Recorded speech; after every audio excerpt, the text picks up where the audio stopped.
You're listening to the Plane Talking UK podcast, the UK-based podcast written by a passenger for anyone. And here are your hosts, Carla Stebbings, Matt Smith and Neville Bounds.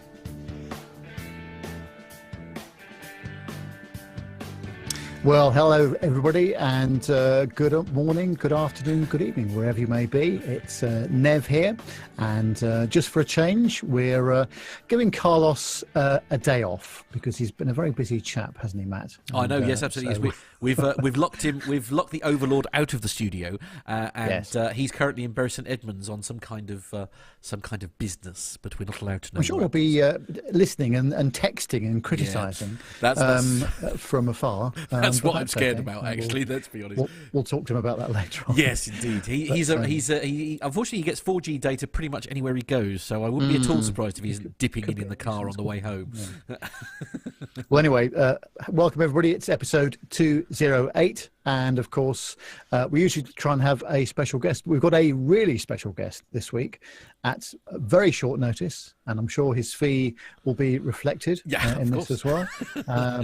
Very great pleasure to introduce from the airline pilot guide show. And that's easy for you to say. Have you had a glass of wine, Nev, by any chance? No, I wish I had. Anyway, welcome to Captain Jeff. Well, thank you very much. It's great to be here. I'm glad that you invited me to be part of your awesome show. You're very welcome, sir. Very welcome indeed. And there's been lots going on in the background, particularly studio construction.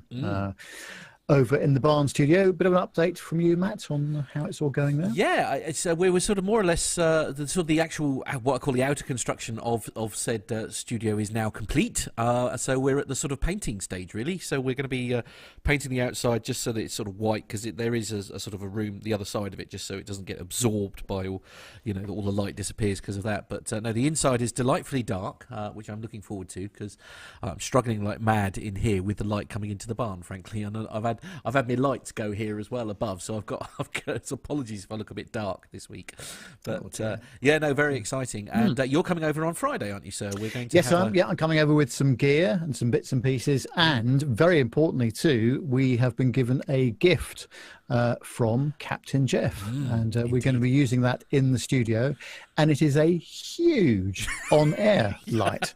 And in fact, I've now wired mine up at home here, and it looks like some sort of somewhere you might find in the streets of Amsterdam, frankly speaking. Wow, that's why I thought of you guys. Thanks very much.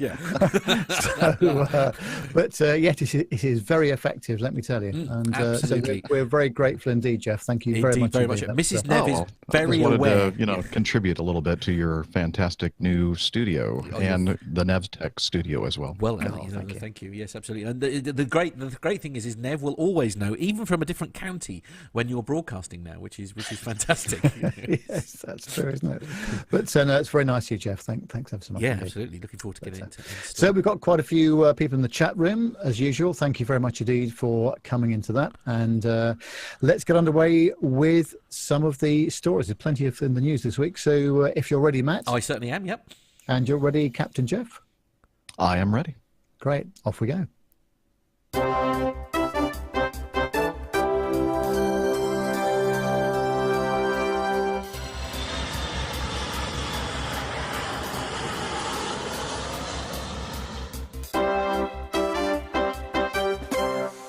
Well, kicking off the first story this week, it's from the chaviation.com website, and the headline is Virgin Atlantic hopes to seal AF and KLM deal. That's Air France and KLM deal by early 2019. And it says that Virgin Atlantic hopes to finalise a deal with Air France KLM, which would see the Franco-Dutch group acquire a 31% stake in the British carrier by early 2019. Slightly behind the original schedule, the CEO has reported as saying by Reuters. The transaction was initially planned to conclude in 2018. However, obtaining the necessary permission from the US antitrust authorities may take longer, but should be secured within a year from now, the CEO said. Air France KLM will acquire the stake from Sir Richard Branson's Virgin Group, and following the transaction, the group's holding in the carrier will decrease to 20%, leaving Delta Airlines as the largest single shareholder with a 49% stake in Virgin Atlantic. One of the things I've never understood about aviation is who owns whom. I'm just, I just can't keep up with it really. And I think, with the amount of money that's involved in aviation, I think these sort of acquisitions and large stake shareholdings are inevitable. Really, there's very few independent airlines left, I think. I think certainly nowadays, of course, this is the sort of model that Richard Branson tends to do, isn't it? You know, he will sort of start a brand, if you like, always with a view to passing it on to someone else. I mean, I'm sort of old enough to remember here in the UK used to have Virgin Radio as a radio station, and they sold it to, I think it ended up being Bauer that bought it in the end, and it became, you know, they rebranded it and changed it once it had been made successful. And he does that with all of his businesses, doesn't he? He sort of essentially sells them off. It's unusual for them to keep the name, though. Yes, interesting, isn't it? And I think, well, we're going to see some more things happening with acquisitions, and also it all depends on the economic climate and what part of the world you're in as well, I guess. And I guess, Jeff, over the years you've seen many acquisitions and mergers. Are you surprised by what Virgin are doing here? No, not at all. It's just, as you said, it's kind of hard to figure out who owns whom anymore, and it seems like it's all just one big giant family.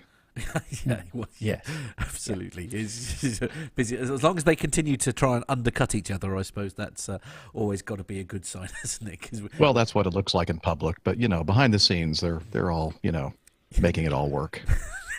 They're all making agreements privately amongst themselves. It's I didn't say that. No. Perish the thought. Don't want to be controversial, obviously. It's well, it's good luck to them, I suppose. Really. Yes. On to story number 2. So the second story is, of course, it's a Ryanair story, which means it's especially for Matt.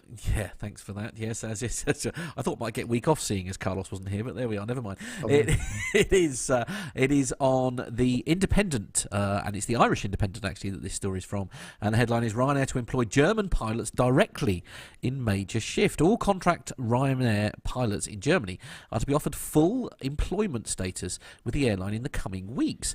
UK firm McGinley Aviation, which provides contract pilots to the carrier, has written to pilots to notify them that the firm will cease the provision of contractors in Germany from October the 31st. Having discussed the matter with the client airline, you are provided to Ryanair. Ryanair has confirmed that they will be offering a direct Ryanair employment contract to you in coming weeks. McGinley Aviation Managing Director Elizabeth Cusack said in the letter, "It is important that you liaise with your accountancy providers to ensure that outstanding limited company tax, social insurance matters are dealt with appropriately." About half of Ryanair's pilots in Germany are contractors. German tax authorities had previously raided Ryanair contract pilots' homes and some of the airline's bases as part of investigations into McGinley Aviation and another contract pilot firm UK-based Brookfield. Tax authorities have been investigating if there was evasion of income taxes and social welfare contributions. Meanwhile, the Portuguese Ryanair Company Council, formed under the under the auspices of trade union SPAC, has claimed that that in a letter to the airline's chief people officer, Eddie Wilson, that it is breaching Portuguese labour laws in certain clauses. The council has insisted the carrier pay pilots in the country backdated pay and interest for the national holidays they have worked. It claims that under the Portuguese law, workers are entitled to 13 paid public holidays compared to 9 in Ireland. SPAC now calls on Ryanair to pay our members the applicable daily holiday pay per year since being based in Portugal, plus interest in the next monthly pay. Then the union told Mr. Wilson. A Ryanair spokeswoman said that a majority of our pilots are directly employed and Ryanair complies with all Irish and EU employment law. Ryanair said yesterday that it is launching its first ever flights to Turkey this summer, with routes to Dalaman from Dublin and Bratislava? Bratislava. I'm really rubbish with my European names, aren't I? Never mind. So, I don't know. Is this a common thing then that pilots are sort of what I call self-employed rather than working for the airline directly? It depends on what part of the world and what airline. I was going to ask Jeff, actually, is this something you see in the US very much? People having to set up their own companies, or are they on the full-time payroll of their employer? I am not aware of any major or even regional carrier that has this kind of a scheme as far as, being individual contractors. Now, I know that there are people, commercial pilots out there that are kind of free agents, and they do fly under private contracts or individual contracts, but that's not in the airline world. That's in the Part 135 world, as far as I know. So Yeah, it's yeah. Yeah, I suppose it's. I mean, I know. For example, here in the UK, and I can only use this as an example because I'm the first to admit I don't know the first about aviation, but I know it's very much a big no-no in regard to coach drivers. As a coach driver in the UK, you can't be self-employed, be self-employed and then work with another coach company, if you see what I mean, because somebody has to ultimately be responsible for all your hours, and it's usually the company that you work for. So it's I sort of kind of assumed that the similar rules, if you like, would apply to the aviation world. Yes, and I think in the case of Ryanair, of course, a lot of pilots are self-employed effectively with their own company and their own financial arrangements there as well. And of course, I'm sure that both the UK and the Irish tax authorities are extremely interested in all of that. So yeah, there's a can of worms going on there, and to do with union-related stuff as well. So we've not heard the last of this story. I fear you may be right, sir. Indeed. So, Jeff, you are taking the next story, sir. Is this the Primera Air? Yeah, that's the one. All right. Primera Air, am I pronouncing that correctly? Yes. The low-cost Nordic airline, I've never heard of them actually, is launching its brand new North American routes. I guess I'll hear of them now. With an incredible introductory offer of £99 one-way airfares available for a limited time only. Primera Air will be the first airline in 10 years to operate scheduled transatlantic flights from London Stansted Airport, bringing new North America links to the area. Taking the strain of searching tirelessly for affordable international travel options, Primera Air's mission is to make expensive long-haul travel history. There are 5 levels of travel package available to book: Light, Comfort, Flex, Premium, and Premium Flex, which gives passengers the opportunity to tailor their onboard experience to suit their budget and needs. Lucky travelers will be able to book the 99 fares to either New York, Boston, Toronto, or Washington, D.C. from the 22nd of March 2018 as the airline super low fares go live at 9 a.m. There are 99 tickets for £99 available on each of the 4 North American routes, 396 tickets total. And they're expected to sell out within minutes. So those chasing the American dream, that's not the American dream, are encouraged to be at the ready for the Thursday morning sale. Although the Nordic airline is already well established, having successfully operated in Northern Europe for the last 14 years, the North American routes will be the first time Primera Air has graced British soil. The 99 one-way fares are available on the Light travel package, which includes a board on which to sit and water. No, wait a minute. Which includes a seat. Oh, good. It includes a seat and 10-kilogram hand luggage, which I think is about 22 pounds. Yeah. The 99-pound fares will be sold on a first-come, first-served basis and are valid for travel between April 19th and December 9th, 2018. I mean, the alarm bell that's ringing in my head here as we're reading this story is it's great. So there is, what was it, 99 seats or something that was available. 99 tickets available for £99. So however much are the other ones going to be in order to sort of, because presumably the other ones are going to be supplementing these cheaper flights, aren't they? But it's if they don't price them too stupidly. I mean, from my point of view here, because obviously Stansted is our local airport. And the opportunity to be able to go to across the transatlantic, to go over to the States actually from Stansted is incredibly appealing because we can't do as long as you don't take any clothing or any other items with you. Yeah. Yes, and don't expect any kind of frills or comfort, I think is the other issue. But yeah, it'd just be interesting to see what they are for like if you don't get them in the cheap sale, if you like, because I mean seriously, and more will be alluded to this next week, all being well. But my boss has just come back from Las Vegas, having gone with British Airways, and they were so horrifically disappointed with how it went, essentially, and the treatment that they received, that yeah, I mean, it's like literally, well, if we're going to get rubbish service, we may as well pay very little money for it. Do you know what I mean? It's always been the thing, isn't it? And it started with Freddie Laker and with his SkyTrain operation with the DC-10s. We've been trying to get inexpensive flights to North America from the UK for many years now, and there's been a few operators that have tried it, with limited success. And again, it all depends on the economic period that we're going through. I think that the £99 flight is probably never quite achievable somehow, but nonetheless, they will have to have a lot of tickets sold on with those other fares to make it viable, because they will not be making any money on those routes. But also, well, and I hate to inform you, but that £99 fare is just the beginning, because if you want to eat anything on the flight, I'm looking at the website for the added fees for various things. So if you want food, even a basic sandwich, you're going to pay £16, I believe. Oh wow!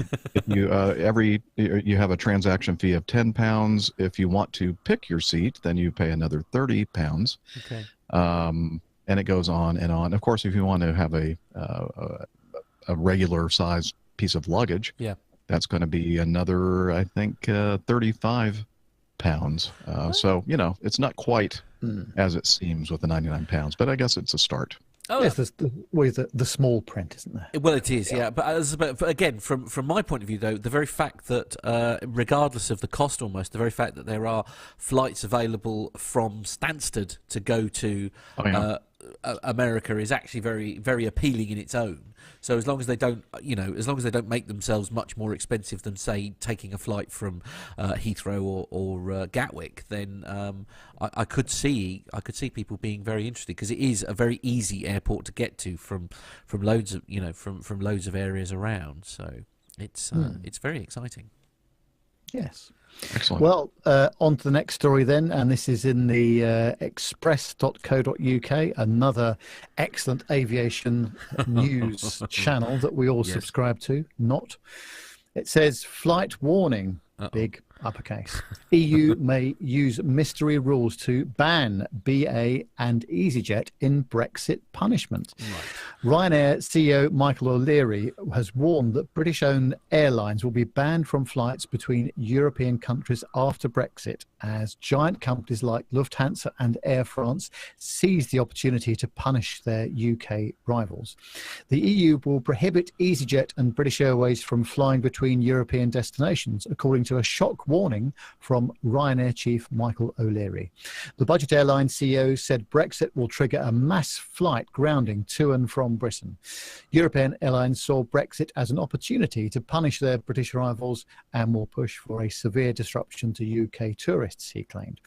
The outspoken CEO, who was speaking in Brussels, told Politico's EU Confidential, if there is a hard Brexit next March, there is a real risk of disruption to flights in and out of the UK. We have these arcane rules that EU airlines must be majority owned by EU citizens.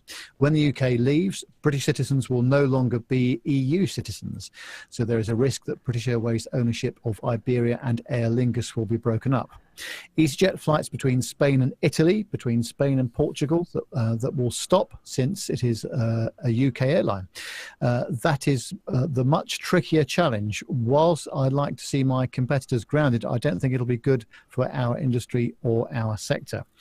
They will not be allowed to fly. Lufthansa and Air France see an opportunity here to push the rules very hard, very tough. It's in their interests. He again urged the British to change their minds on Brexit. Mr. O'Leary cited the Irish, who twice voted down the EU in referenda, but later changed their minds. The CEO joked, "Keep voting until you get the right answer." The remarks from the Ryanair chief will shock British tourists as Brexit is set to take place next March, just before the Easter holidays. Lufthansa's CEO has previously commented that teaching the UK a lesson over Brexit might be a good thing. Now, let's not get political here, because we'll be here all the rest of the day.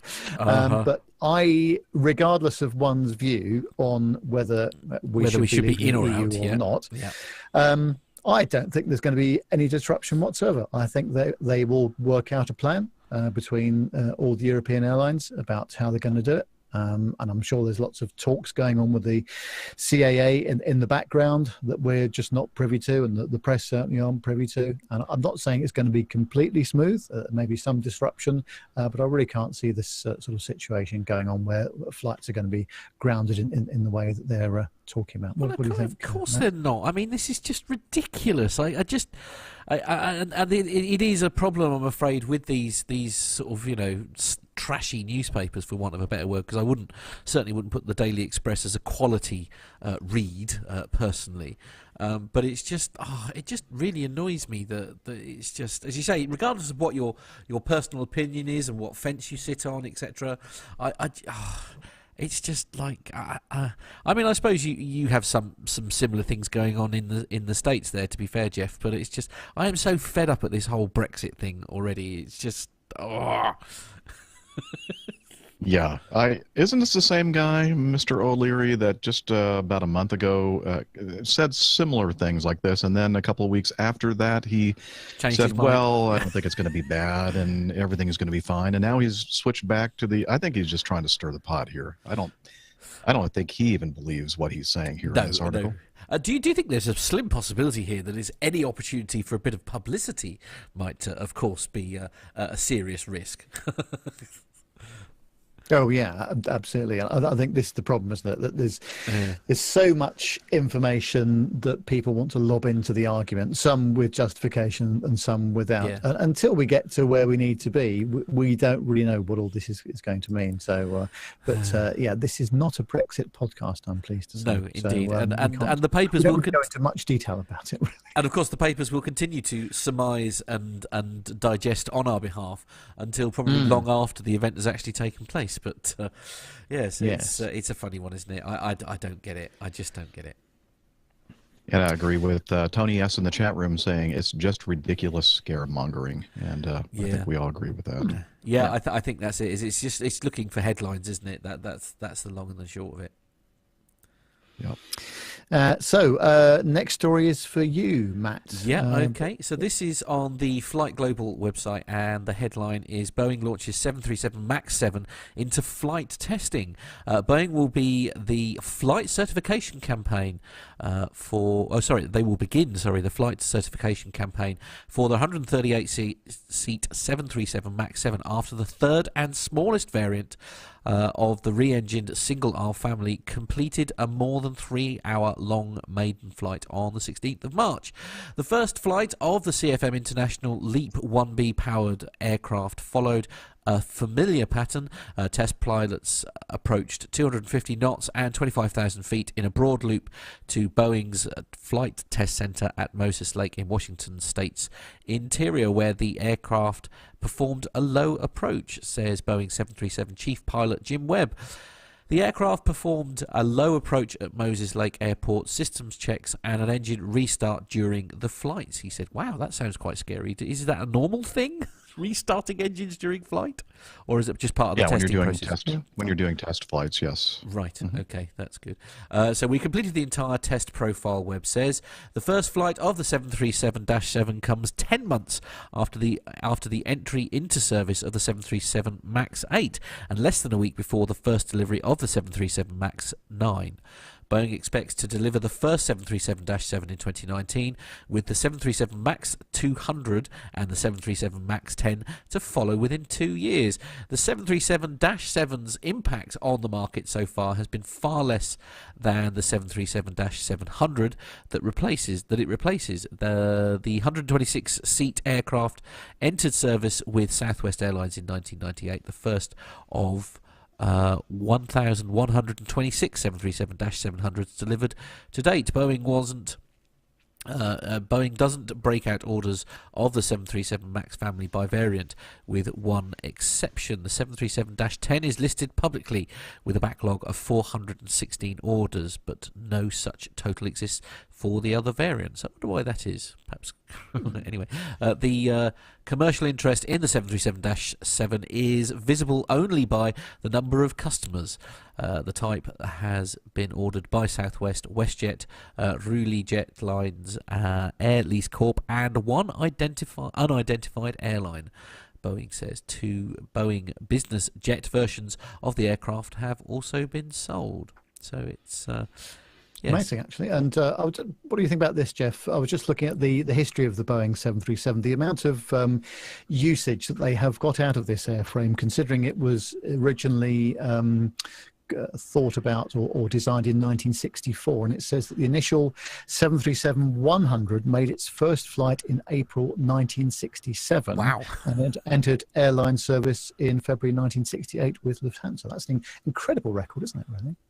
Yeah, it is. And it's, of course, the airlines that they're building today, the 737 variants are quite different from the original, 100 and 200 series for sure. Yeah. But the basic fundamentals of the design are relatively unchanged.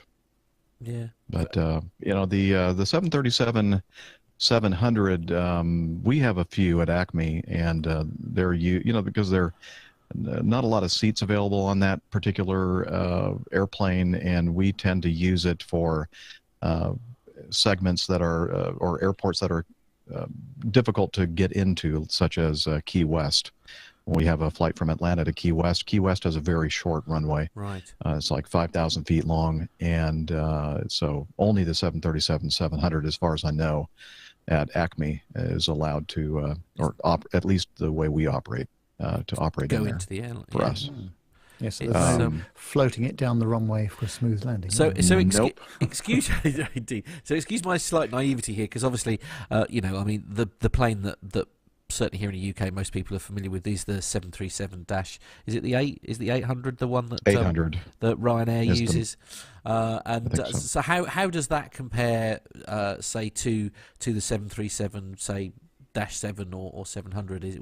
What do they mean by the variants? Is it a different configuration, or so? I mean, yeah, it's much shorter. If you looked at one side by side, Matt, the 737 is much shorter, right. And it looks like pretty much the same wing on the other variants. It's just that it gives you less capacity, perhaps more range, I'm guessing. I don't know a lot about the airplane, but performance-wise, you're able to operate it into shorter fields.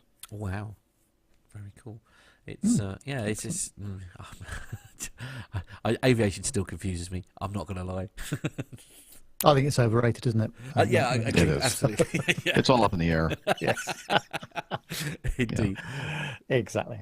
Well, so the was that your story? That was indeed. Yes. So it's story Jeff's story is the next one, isn't it? My turn. All right. World's biggest jet engine takes to the sky for the first time in the mirror.co.uk. Boeing has successfully tested the world's biggest jet engine after a modified 747 took off from Victorville in California today. The gigantic megaplane was loaded with the General Electric-made GE9X engine, which is expected to be used for commercial flights from 2020. The GE9X was loaded alongside smaller engines so that engineers could test it out without risking the passengers or the crew on board the plane. It's a big success for General Electric after the U.S. company was forced to delay testing the prototype of the engine last year. Did you want to run the video? Yeah. No. Oh, you are? Yeah. I just noticed you were already doing that. So if you're watching the video, you'll see this 747 taking off from Victorville, California, with the very large GE9X engine in the number 2 position, the left inboard position. See, yeah. And it's huge.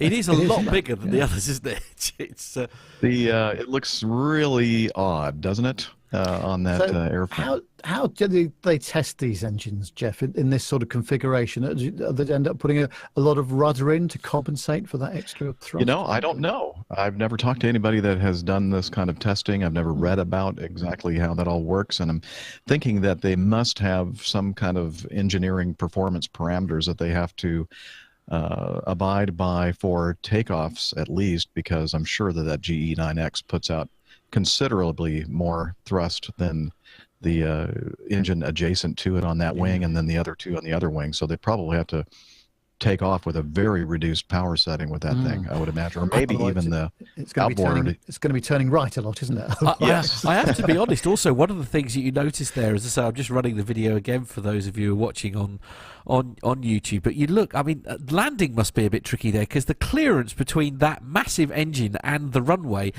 looks maybe deceiving, but it really doesn't look very far away from the ground.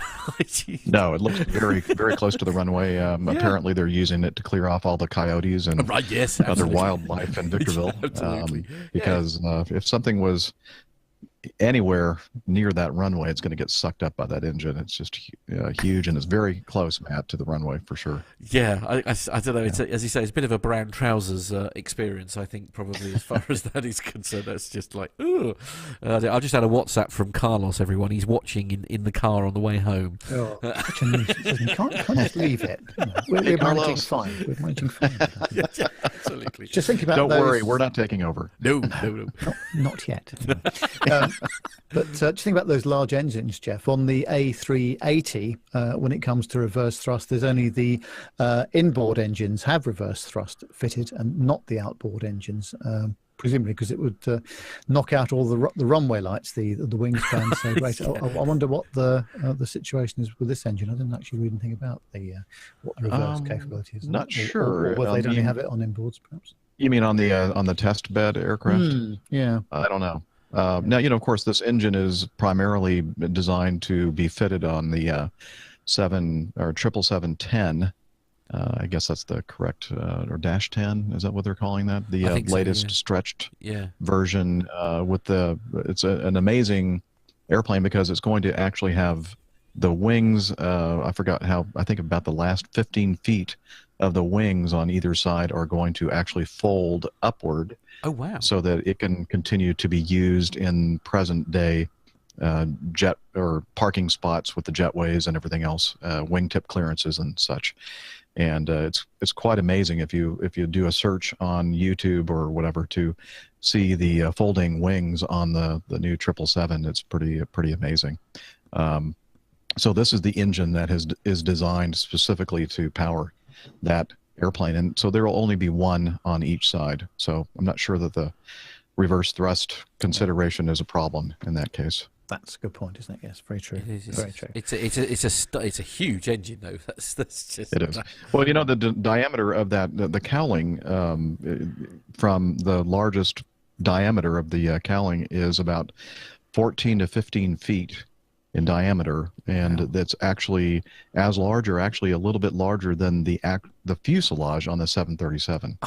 So looks are deceiving there. So if you can imagine a 737 taking off right under the left wing of that GE propulsion test platform, that 747 we're seeing in the video, the 737 fuselage would be the same size as that engine that's mounted on the wings. Pretty impressive. It is. Yeah. It is Nice. absolutely. And Absolutely.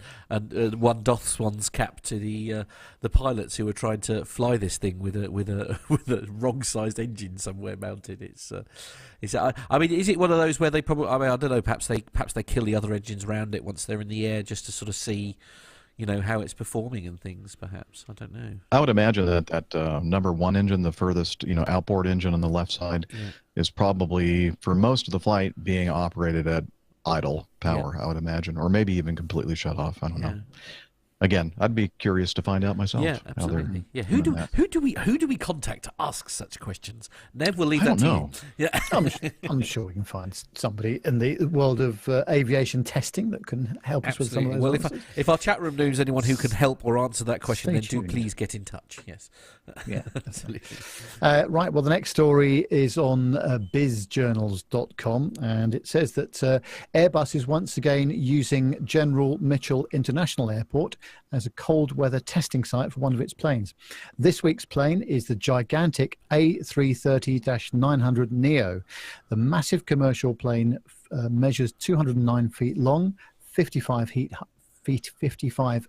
high, and boasts a wingspan of 210 feet. A typical flight of the plane would seat 287 passengers, but the plane could carry up to 400 people at one time. Other impressive features of the jet include a 165-foot-long cabin with a maximum width of 17 feet and a range of 6,550 nautical miles, which Airbus claims is a 400-mile upgrade on previous models. The plane is also more fuel efficient with its sharklet wingtip devices that make it more aerodynamic. General Mitchell spokesman Harold Mester said that Airbus had been working with the airport for most, if not all, of its cold weather testing since 2009 when it tested its A380 double-decker plane. Ever since that time, anytime they've had to do testing in North America, they tend to choose Mitchell Airport in Milwaukee, Mester said. This is the latest of a series of testing that they've done here. Mester said that the relationship between the airport and Airbus is a comfortable one and that Milwaukee Airfield is conducive to parking and testing of planes. They don't want to be a burden on operations or interfere with airlines coming in and out, Mester said. We have enough capacity to handle it easily, so they felt comfortable bringing in a number of different kinds of planes. So this is another story where they're testing at one end of the temperature spectrum, obviously, and there's obviously another end of the spectrum which is hot and high airfields, I would imagine. But what sort of special operations are required for very cold ops, Jeff, would you think? I don't know. I can attest to the fact that Milwaukee, Wisconsin does get a little chilly in the wintertime. That's for sure. It's right on, for those of you not familiar with the geography in the U.S., if you know where Chicago is on the southern end of Lake Michigan, if you just go up the Lake Michigan coast from Chicago, you'll run into Milwaukee pretty quickly. So it's in that area of the, I guess you call that the upper Midwest. And it gets quite cold, especially being very close to the Great Lake. I bet, yeah. And of course, you not to be sneezed at is the impact that you find, obviously, at the other end of the spectrum. Sort of Dubai and things like that. There's often been problems with sort of taking off and things like that at those airports because of the sheer extreme heat and sand and all that kind of thing. It's sand and engines don't mix, really, do they? Not really. Not so great. No, not so well. And another thing about Milwaukee, as I mentioned here in this article, is that it's a, has considerably long runways. I mean, not super long, but, long enough to test this 330-900 Neo. But it's also not as busy as some of the airports nearby, like Chicago and such. So they can get in and out and not really disrupt any of the regular Part 121 traffic, airline traffic. So it's a good place to go.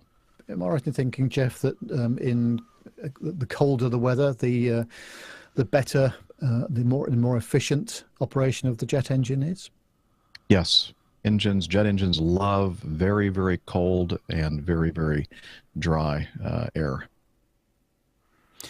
Yes, I would think that's very true. And I think I can even detect a slight improvement in my own car when it's very cold outside compared to when it's quite warm as well. To be fair, I mean, the banana does in fact resemble some kind of jet engine. Certainly the way I've seen it go past me in the past. But we'll gloss over that and move on. Well, I try to keep it within the speed limit. Yes, of course, absolutely, indeed. And next time I ride with Nev, I'm going to make sure I have a helmet. Good idea, yeah. Absolutely, yes.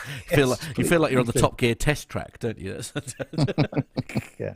I love Nev's car. It's great. It is. Oh, thank you. It is absolutely. In stark contrast, I have to say, myself and Nev have been doing some filming during the week down sort of Chester sort of area, and Nev chose a much better place to park his car than mine. It has to be said, because I think mine had been used by the birds overnight for what I can only describe as target practice.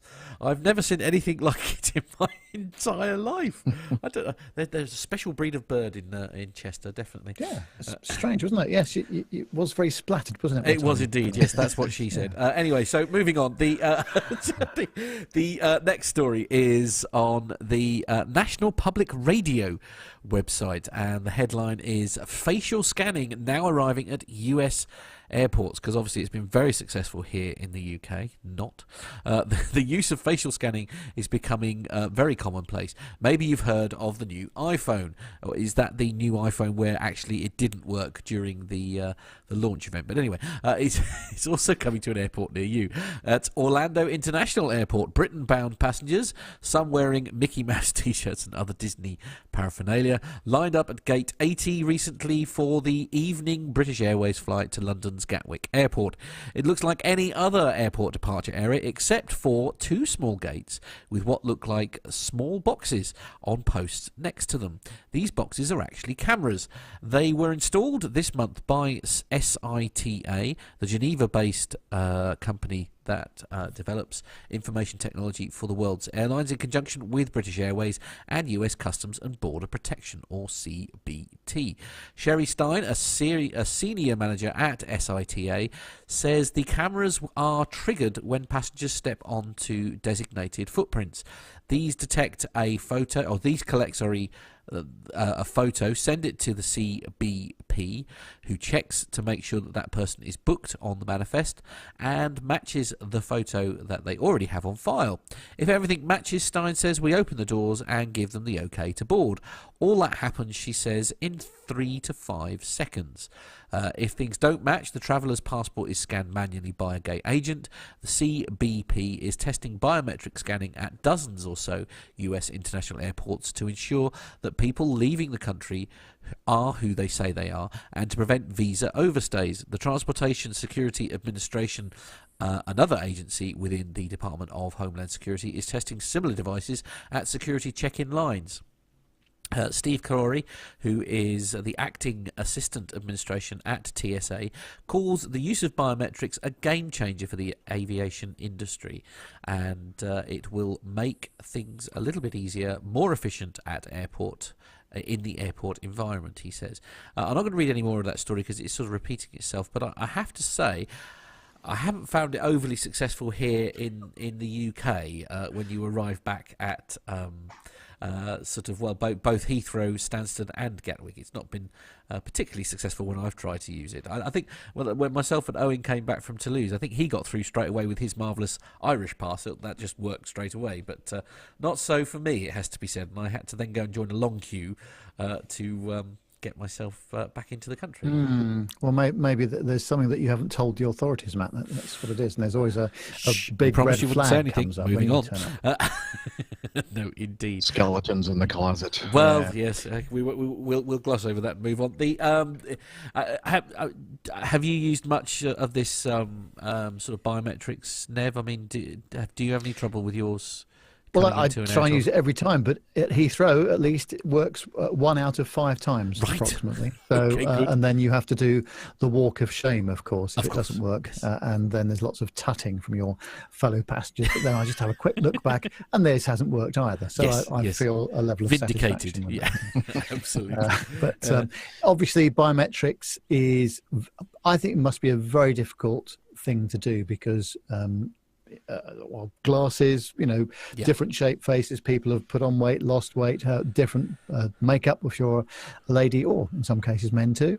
So, and there's also fingerprints and all sorts of other things. So it must be a very difficult thing to get absolutely right, but it's probably the only way in terms of being efficient to get people through the airports, especially with the very long range operations that are going on the very large aircraft. On an Airbus A380, it's 550 people getting off the plane. True. You don't need too many of those going through the airport to give yourself a real congestion problem.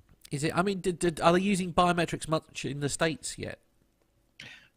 Well, I guess they're using it at Orlando International. Well, yeah, This is the first that that I've is heard of it. I have not seen it, but again, what I do, I don't always go through all the different, kind of hoops that you all have to go through as passengers. So, it could be that I'm just ignorant that maybe there is a lot of this happening, but I have not seen it myself. No. Another thing that they mention here in the article, which is important, is according to a report by the CAPA Center for Aviation, face recognition software is not so good at identifying ethnic minorities when most of the subjects used in training the technology were from the majority group. And also, maybe you guys did mention this about passengers wearing glasses or hats or scarves. And Nev, you mentioned that, the glasses thing sometimes throws things off. But and 4% of travelers are wrongly rejected by the system. Well, that could add up very, very quickly, and they have to get it more accurate than that, I would imagine. Yeah, I agree, and this is the thing. I mean, again, the comments in the chat room here are quite amusing. They're talking about this here. Captain Al saying you only have to observe the e-passport gates to see how this will be absolute carnage. And I have to say, certainly based on the technology that they're using at the moment, I kind of agree with him. I think I don't know. It's just like I don't think it's good enough yet. I just don't think the systems are ready yet.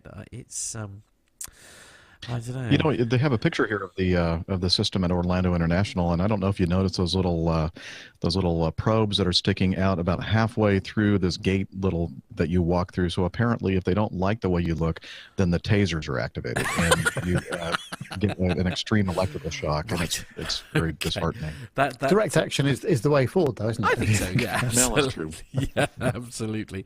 I don't know. I mean, yes, as you say, as you've alluded to already, obviously they've got to do something because you've got an A380 and it's absolutely ridiculous, isn't it? The amount of people that are trying to get on and off of the aeroplane. So you've got to try and sort of speed these things up. But I'm just not sure that the technology is there yet. Really, I've had it work once in the whole time that I've been trying to go into and out of security. But yeah, it's I think it is the shape of things to come, whether we like it or not. Yeah, well, I agree. Absolutely. So next story is for you, Captain Jeff. All right, let me pull it up. Those airport happiness meters, is that what we're doing? Yeah, that's the one. Oh, goody. All right. And I see them all over the place, mostly in the bathrooms at the airports that I go to. Anyway. Agreed. Have you ever pressed one of those smiley face buttons in airports? In turn, they translate your mood as dark green, delighted, green, happy, pink, sad, and red, don't even ask. Well, they don't do anything. They're placebos, behavioral tools planted at strategic points at airports so the man can control your emotions and make you feel like you've been listened to. Or at least that's what I've been telling people for the past 6 years, since a supposedly reliable source tipped me off after the buttons appeared at Heathrow ahead of the London Olympics. But last month, I had an epiphany at Luton Airport. It was 2 a.m., 3 hours later than my flight was scheduled to land. When I finally got through passport control, I punched the red emoji in the face twice before turning to my girlfriend, said reliable source, and asking, "Are we sure these don't actually do anything?" It turns out they do. Oh. They produce insights into when and where people are happiest and angriest across 160 airports in 36 countries, allowing staff to respond to negative responses in real time. After apologizing for my ongoing smear campaign, I asked Heike. Very good. Yes, that'll do. That's a lot of letters with a lot of dots over the top of them. So it's where somebody's just mashed the keypad. It's fine. It's finish. Yeah. Heike V, the CEO of Happy or Not, how his simple idea has revolutionized the way airports work, one smiley face at a time. Why does the world need smiley feedback buttons? We had the idea for Happy or Not 15 years ago when I was frustrated by the poor customer service in a local gaming shop in Finland. There was no way for me to voice my dissatisfaction, so I could not expect the business to ever improve. Our technology lets the relationship between consumers and businesses evolve. Customers feel more valued, and companies can refine and perfect their services. Are the results always logged? Absolutely. The results are logged and transferred via a secure network to our web-based reporting service, where the results are amalgamated into the various charts and graphs ready-made for analysis. There's no doubt that the use of our terminals has two values: providing airports with extensive and useful data while also making travelers feel empowered and valued. Yeah. When are the happiest times to travel? Looking at the data across all 160 airports we work with, the small hours at the weekend are the worst time to travel, while mornings midweek are consistently the happiest times. Specifically, 9 a.m. and 8 a.m. are the happiest times to travel, and 2 a.m. and 3 a.m. the unhappiest, perhaps unsurprisingly. Tuesdays, Wednesdays, and Thursdays are the most pleasant days to travel. Sunday and Saturday, the least. Really? The unhappiest place in the world is the baggage claim area. I'm looking at the caption. I'm sorry for the photo. See, So it turns out that the happiest part of the airport is security. What? no, that can't be true, surely. Yeah, is that a misprint? That has got to be a misprint, surely. And it Or- says or is it just 'cause it- baggage perhaps- reclaim is the most aggravating. Perhaps people are terrified about actually saying how miserable they are at passport control for fear of not being allowed through. Perhaps that's what it is. It's like, no, everything's Well, now- fine here in security. Yeah. Well, Nat travels quite often. Would you agree that security would be the happiest part of the airport for you? Yeah, what the other side of security, absolutely, yes. After you've made it through. not I see. before. Yeah, that's one of the most stressful times, I think, is security, because everybody does it differently. Even the same airport owners seem to have different rules depending on where you are. Yeah. And I was just noticing that the very last bit of that article, it says, does the red button get damaged more often? And the answer is no. The terminals are incredibly robust. We've noticed red buttons taking more damage than any of the others. In fact, our buttons are tested by 1 million presses with 220 newtons, which is 318 psi of force. A short-range punch from a karate black belt averages 178 psi. Right. Okay. So, why is PSI? That's pressure, isn't it? Why yes. Well, I Pounds suppose per it's- square inch. It Yeah. is, yes. I'm just wondering why they've used that in this context. But anyway, yes, that's some going, isn't it? No question about it. But Yeah, I think we'll. Well, I think that we see these now at all airports, don't we? Yeah. With the satisfaction level. Maybe, as somebody suggested in the, I think it was Tony S actually in the chat room, maybe we should apply these to Aviation podcast, and you can vote. No, you know? no, absolutely not. No, no. Let's don't do that. That might be the way forward. No. I couldn't agree with you more. No. Neither. Yeah. No. Lovely idea, Dave, but no. Well, it's a good try. Yeah. So the next story is on Flight Global, and it says it's talking about the investigators detail Paris A320 incursion on a departing A330 aircraft. And investigators have disclosed that an Aeroflot Airbus A320 crossed a hold short line at Paris Charles de Gaulle, while an Airbus A330-300 had been conducting its departure from the same runway. The Air Transat A330 had been cleared to take off from runway 27 left for a service to Montreal, and had been lining up when its crew saw the A320 landing on the parallel runway 27 right.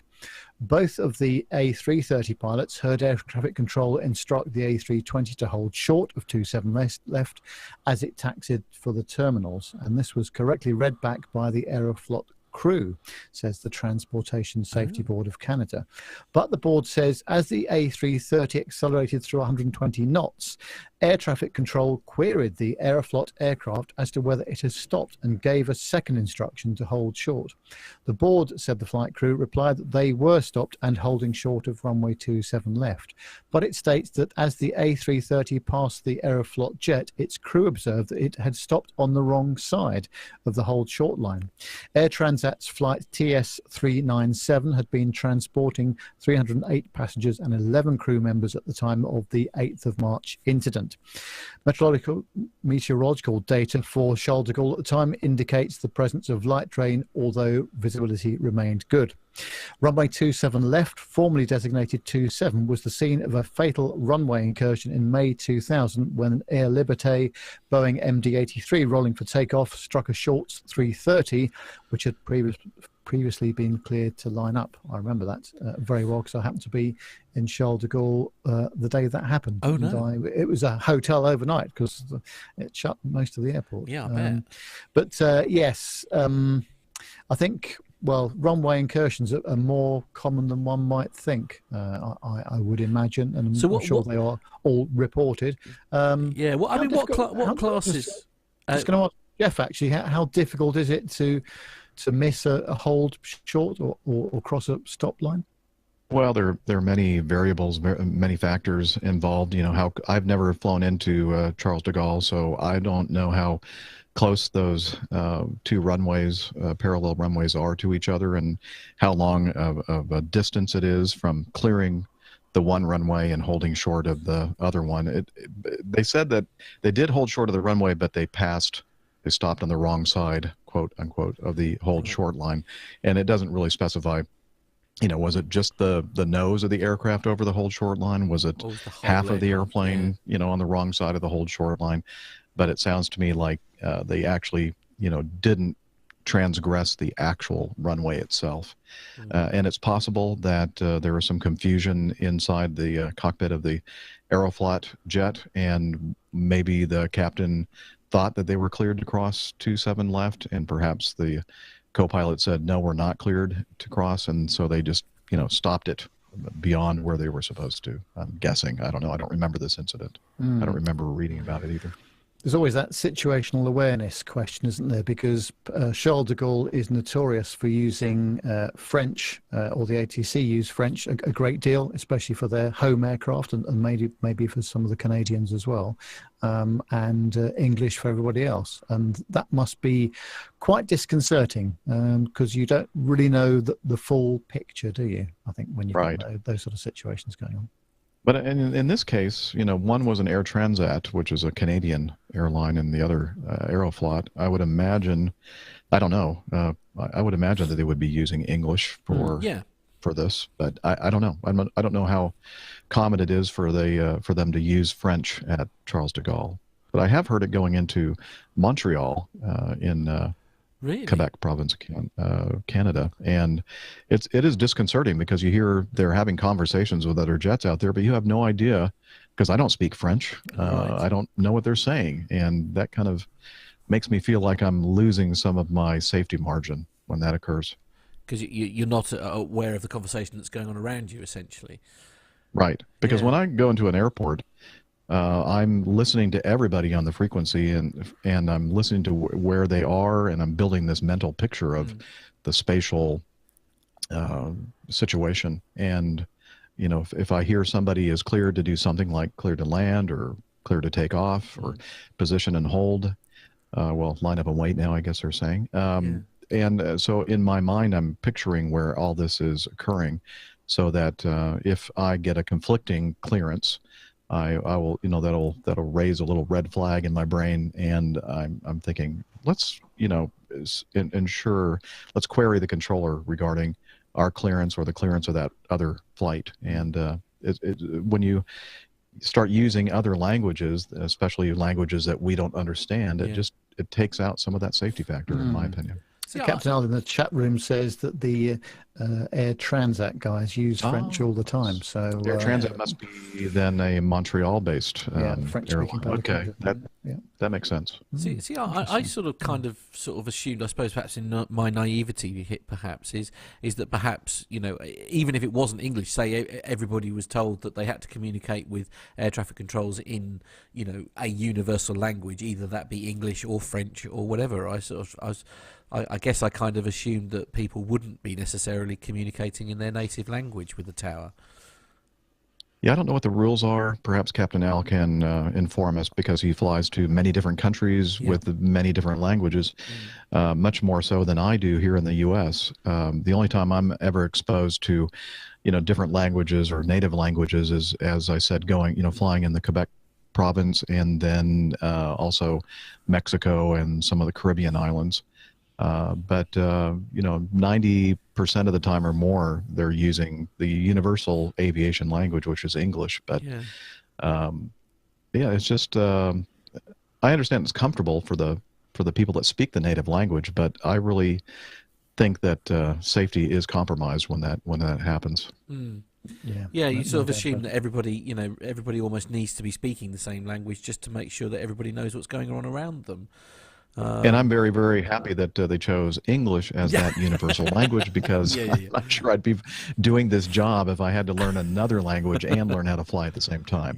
I'm just amazed at some of these, pilots from Asia and other parts of the world, where they have to, not only do they have to learn how to fly an airplane, a sophisticated airplane at that, but they also have to learn a language that it's not their native language. And I'm just amazed how they can do it, actually. Captain House just said in the chat room here, actually, in France, controllers are legally, under French law, required to speak French to French airlines. Which, wow. I must admit is a bit of a surprise. Wrong. Yeah. That seems very unfair on everyone else who's flying into and out of these.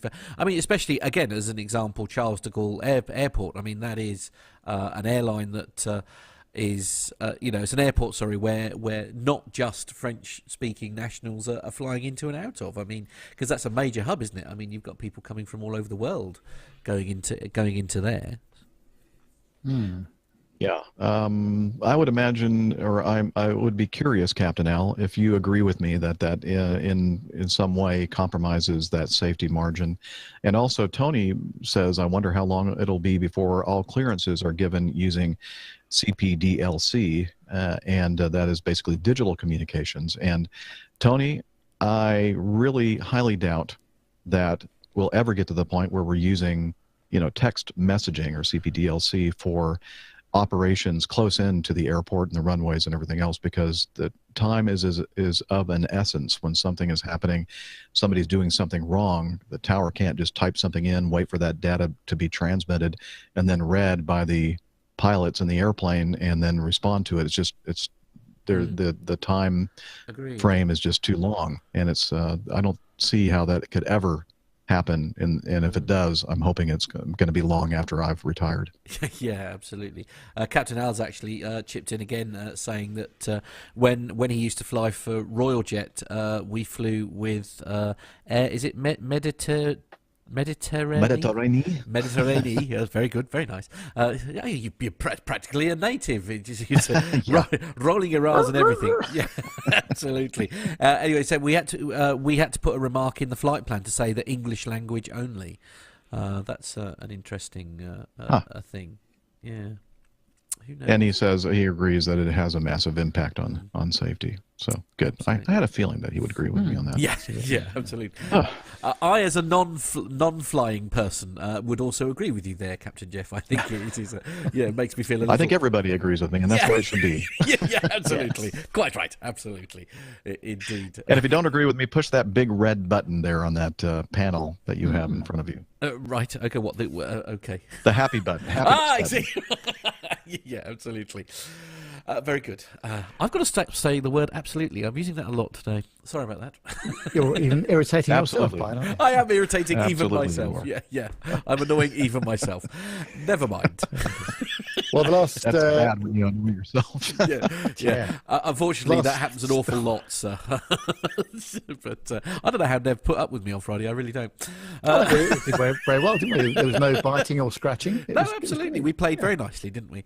That may have had a lot to do with the cider that we'd had the night before, but Anyway, the next story, the Flight Global is the website. The headline is Delta, a prime launch candidate for the new Boeing model. So Delta Airlines Chief Executive Ed Bastian says that the airline would be a prime launch candidate for Boeing's proposed new mid-market airplane, the NMA.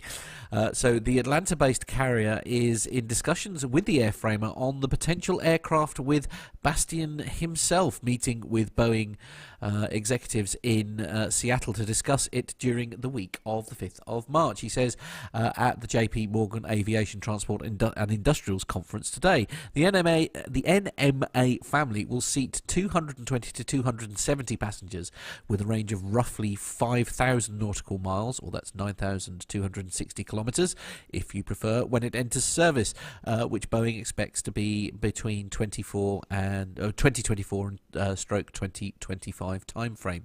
Delta will need to replace its 127 757s and 79 767s, two aircraft the NMA is targeted as a replacement for in the second half of the next decade, says Bastian. The airline configures its 757s, including the Dash 200 and Dash 300, with up to 234 seats, and its 767s, including the Dash 300ER and Dash 400ER, with up to 261 seats, its website shows.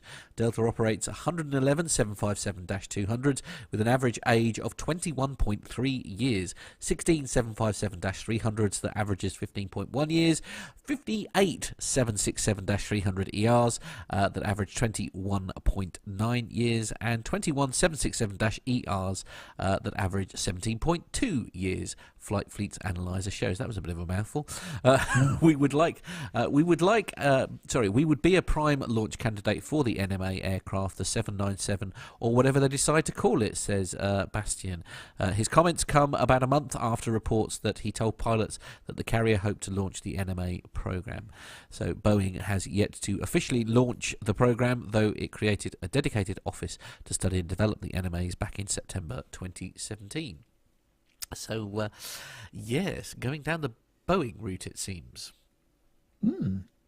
Yes, and I think that the thing that staggers me about the US airlines is that just the size of them, the number of aircraft, the size of the airports, the size of the hubs, it's just incredible. And obviously, in our small island here, we're just not used to that kind of thing at all. So when they talk about, we're going to replace 127 757s, you go, wow, it's just incredible, isn't it, for that? As far as I'm concerned, good risen to the damn things. But anyway, that's just me personally. No, we like the 757, but only for a 400-mile round trip. Not much further than that. I think that your experience is exactly that. They're using it on a route segment that it should not be used on. Yeah, no, indeed, it's yes, but it's nice, as I say, because for the first time ever, I can talk passionately about an aircraft that I despise. Anyway, there we are. But in this case, the new market, what are they calling it? New market alternative, or basically it's a mid-market mid-market airplane. Okay. Yeah, mid-market airplane. No, that it doesn't say in this article much about what this airplane will be, other than capacity and range and that kind of thing. But I've heard a lot of rumors that it is likely to be a twin aisle aircraft. Right. Okay. So even if it's used on those longer route segments, it should be relatively comfortable as far as traveling is concerned. Yeah, no, fair point. No, fair point. It's just, I'd say it's just. Ironically, the 767 I had a much more enjoyable experience with. Again, I suppose it's just coming backwards and forwards from London to where was it? I think it was Washington Dulles, as I call it. Yes. We came well, into. I understand your perspective is going to be different from the perspective of those of us who are sitting on the other side of that cockpit door. Yeah. And I can tell you that almost every single pilot that's flown the 757, I have not yet, that has said that it's just like one of the best airplanes they've ever flown in their lives. Okay. So it gets very high marks from pilots. I'm quite happy to be stood corrected, as it were. Oh no, but we're not back there with you, Matt. No, sitting in the back, all scrunched up together. So I understand your perspective is going to be different than ours. Yeah, no, it wasn't. It wasn't the room actually, because I one was in premium economy, so I was quite comfortable where I was. Thank you very much. It was just that as I say, there was a problem towards the end of the flight. I don't know whether the air pressures or something weren't quite right, but as I say, it was really just sort of I felt more uncomfortable because of the air, if you like, in rather than anything else. And it may be again because of the sheer amount of time. Anyway, I keep going on about it, and I've got to stop. It may may have been something that you ate, perhaps, before you boarded. That is true. No, I'm just kidding. That's a different kind of error than you're referring to. I guess. Okay. Mind you, I have to agree with Matt there. Every time I've had some ear pressure problems, it's been... Oh, dear. That's better. It's been on a 757, and it's always been from the top of descent, down to about 3,000 or 4,000 feet. So I don't know whether they how the air pressurized differently, maybe pressurization differential is adjusted, or whether it goes down in a very even way, or perhaps it goes down in a different way. It might be the cabin pressure controller system on the 757 is different than the 767 and many of the other aircraft, but I have a feeling that has a lot to do with the fact that when this airplane was designed and initially built and delivered, it was, they built the cabin pressurization controllers based on the way that people used to fly airplanes, which is a nice gradual descent, etc. And nowadays, with fuel economy a major consideration, they are,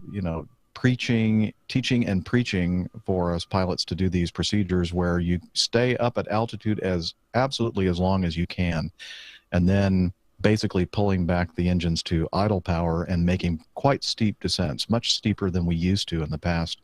And guess what? If the air conditioning pressurization system is not up to providing a nice smooth pressure differential change, you're going to be experiencing an uncomfortable situation with your ears. And I tend to fly, and my airplane's the same way. It was not designed to start off a descent at 35,000 feet, pull the power back to idle, and then just come screaming down out of the sky while the pressure controllers do their best to provide a nice rate of descent for the cabin altitude. And I tend to descend much earlier than most pilots that I fly with, because I am considering the fact that you're sitting back there, and I'm sitting in the airplane as well, and I'm experiencing the same thing you are. And I know that it's uncomfortable, especially if you have maybe a little bit of a cold or an onset of a cold coming up. So I always try to make a nice smooth transition from cruise altitude to the en route descent, and try not to be at the point where you're at idle power screaming out of the sky. Yeah, and so, it's I wish in some respects perhaps more people, more pilots were perhaps as considerate as your good self, because it's as you say. But they teach us to do that, and a lot of these arrival procedures now basically are built for that, and they have altitude and speed constraints that's the only way you can fly them is by pulling the power way back. And as I said, it depends on when the airplane was built and how it was designed. Yeah. I would imagine the newer generation airplanes are probably designed for that type of profile, and that's why in a lot of the different airplanes that you're flying in, you don't have that problem. But perhaps the 757, the Mad Dogs that I fly, are a couple of examples of airplanes that just really can't handle that kind of descent, or in fact, can handle it, but not very well. In fact, Captain Al has said in the chat room here, the 757 uses Massey Ferguson style pressurization technology, which sounds rather derogatory, I have to be honest. It does sound a wee bit derogatory, yes. Indeed. That is where we bring the commercial section of the show to a close. Yes, and this week there is no Nev's passenger experience segment. Oh. A tragedy, I realise, but there's a reason for that, in that we want to give a bit more time to our special guest. And we're going to be talking to him later on. Well, exactly. It's that guy from the Atlanta region. Very good. And so we're going to be having a quick chat with Captain Jeff after the military segment. We've got 4 military stories this week, you'll be pleased to know. Yeah. But that all comes up after these words. Find this and other great shows at the Aviation Media Network. TheVoicesInYourHead.com.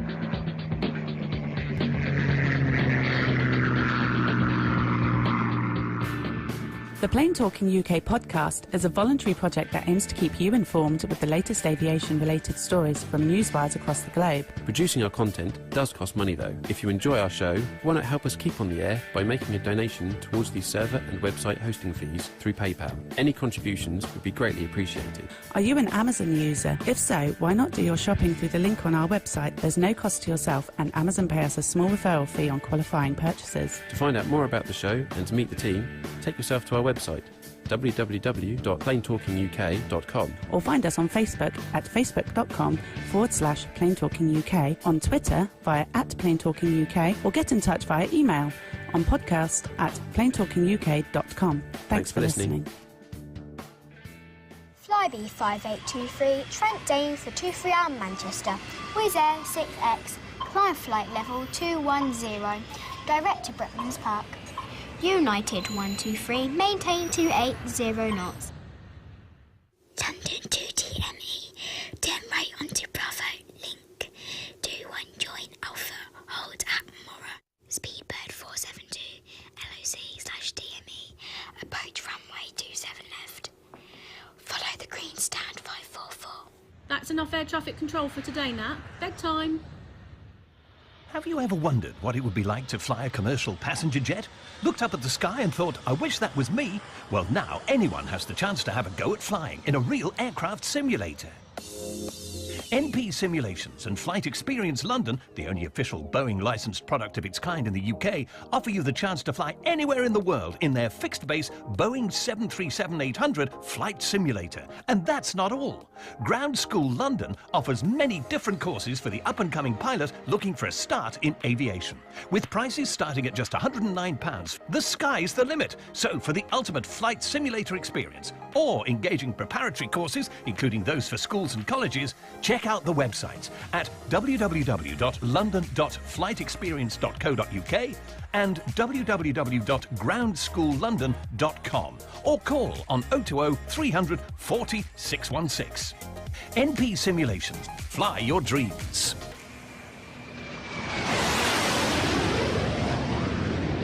So it's time for the military segment. If you're ready, Matt. I am indeed. And you're ready, Captain Jeff. I am ready. Off we go.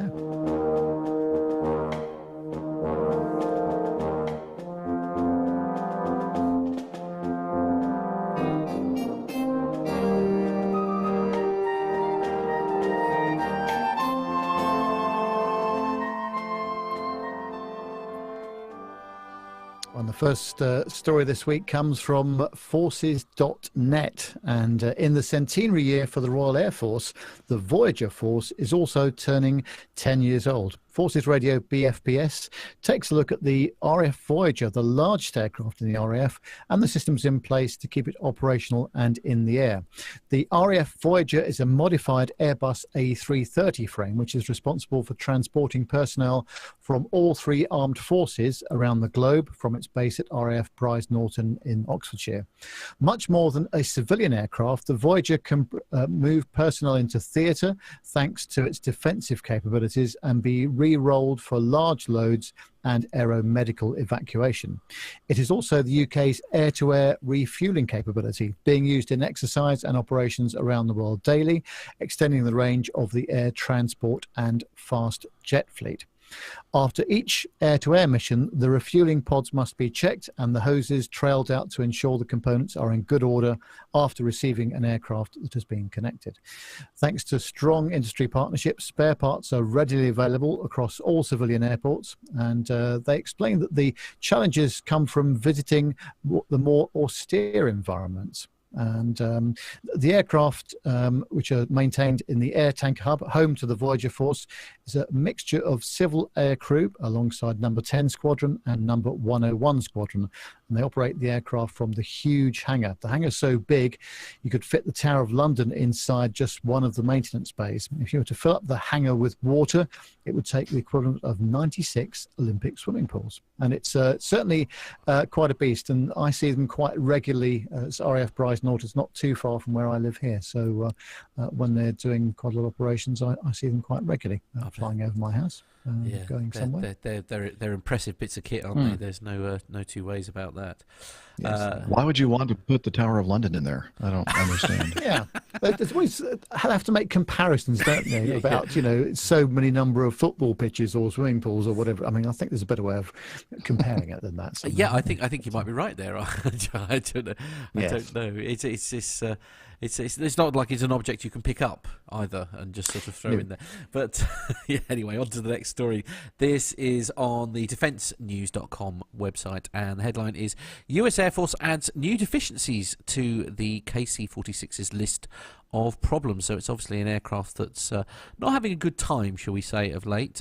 So the story is based out of Washington, and it says the US Air Force's troubled KC-46 tanker program has hit another bump, adding two of the most serious types of deficiencies yet to the list of problems manufacturer Boeing needs to fix.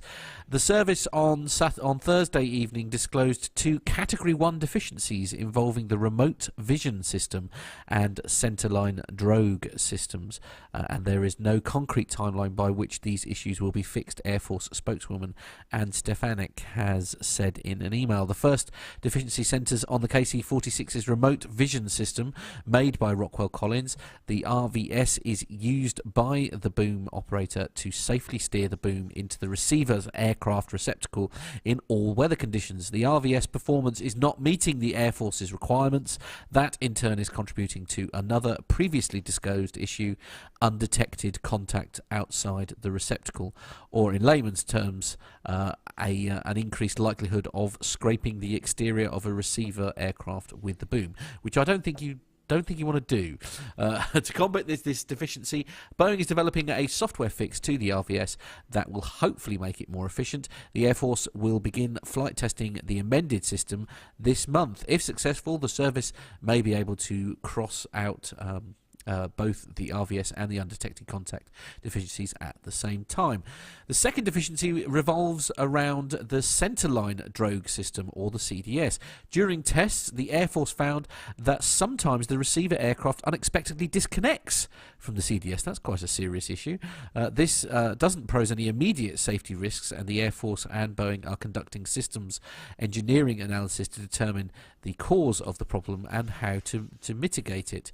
We're confident that the KC-46 will meet the USAF's operational need safely and effectively, Boeing spokesman Chick Ramey said in a statement. We will continue to refine those capabilities with the Air Force, including the remote vision system and the centerline drogue system.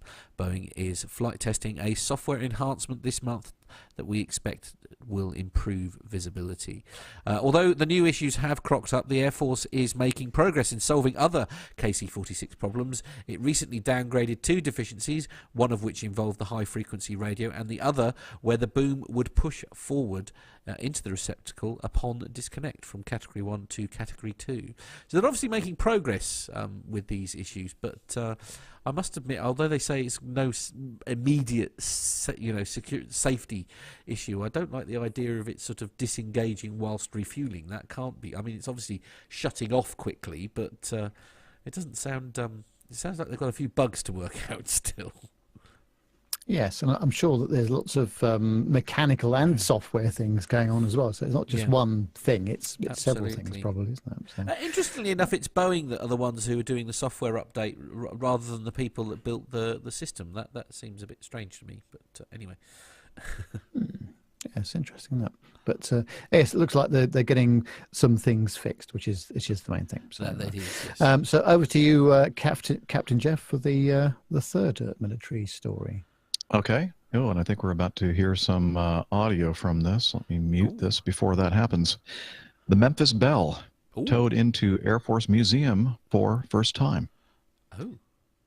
Let's see. The World War II B-17 bomber Memphis Belle, which arrived in pieces and sat for years in a restoration hangar at the National Museum of the U.S. Air Force, will be moved Wednesday evening to its display location.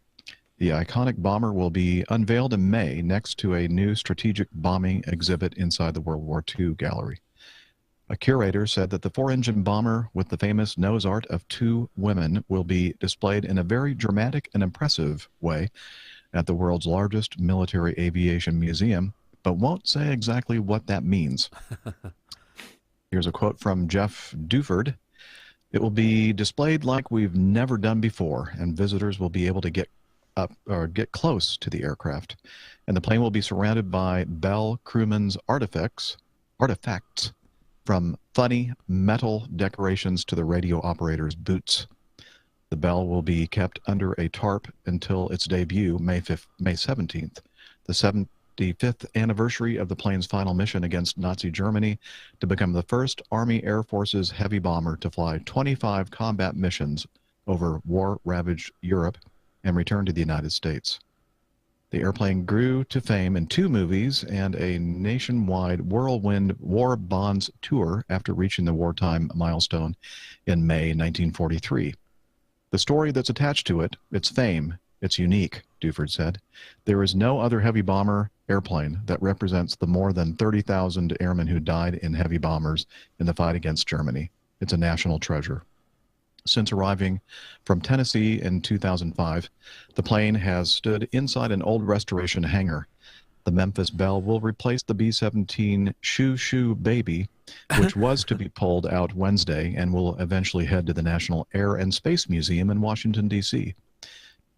Casey Simmons, museum aircraft restorer, labored with others for years in painstaking detail to get everything right on the reborn Belle, from remaking unseen aircraft parts to detailed nose art repainted by hand. Working on the airplane, you get so close to it. It's kind of just like you're working on another airplane, he said. It doesn't seem like the Memphis Belle, but it's when you go home and you start thinking about it, what you did, that it actually hits you that, wow, this is pretty monumental and amazing. 2 B-17Gs will fly over the Miami Valley, and about 130 reenactors will appear at the museum during the commemoration of the Belle and World War II, set for May 17th through May 19th. Wow. I mean, it is an iconic aircraft, isn't it? I mean, everybody knows what it looks like. Everybody's familiar with the 2 ladies on the front that they're talking about. The films obviously are very well loved and liked. I mean, they're right. It is an iconic aircraft, and it's nice, if you like. It's got a sort of a final resting home. Yep. Yes, no, it's great, isn't it? And good to see legacy aircraft being put to a place where good display use, as they say. Indeed. Yeah, okay. Who'd like to take the last story then? Shall I do the honours? Go on then. Okay, all right then. So the last story then, this is the last story for the military. This is from the Sky News website. Thank you to Jonathan Warner for sending this one in. And the headline is, Saudi Arabia signs preliminary deal to buy 48 Typhoon jets from the UK. The memorandum of intent means that the deal still needs to be formalised, but there are not expected to be any obstacles. So Saudi Arabia has signed a preliminary deal to buy 48 Typhoon fighter jets from the UK. The jets, made by British company BAE Systems, are part of a multi-billion-pound deal which has been under discussion for many years. BAE confirmed the news in a statement saying, "This is a positive step towards agreeing a contract for our valued partner. We are committed to supporting the kingdom as it modernises the Saudi armed forces and develops key industrial capabilities critical to the delivery of Vision 2030. Shares in BAE Systems went up by 2.7% on the news. The preliminary deal comes on the final day of a 3-day official visit by Saudi Arabia's Crown Prince Mohammed bin Salman.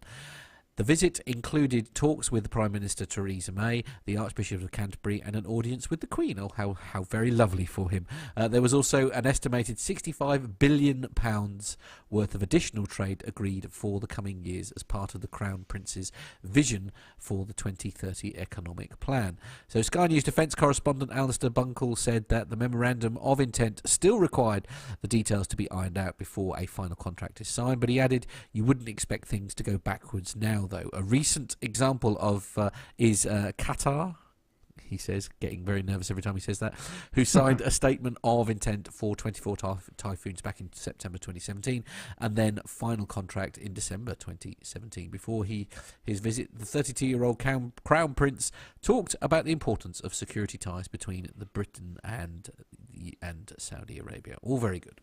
So yes, so it's do we need them? I mean, are we able to sell them? I mean, I thought perhaps we needed them all, but well, yes, it's always nice when they get the checkbook out, isn't it? Well, And, that's so nice, absolutely. Sell some of our fine product.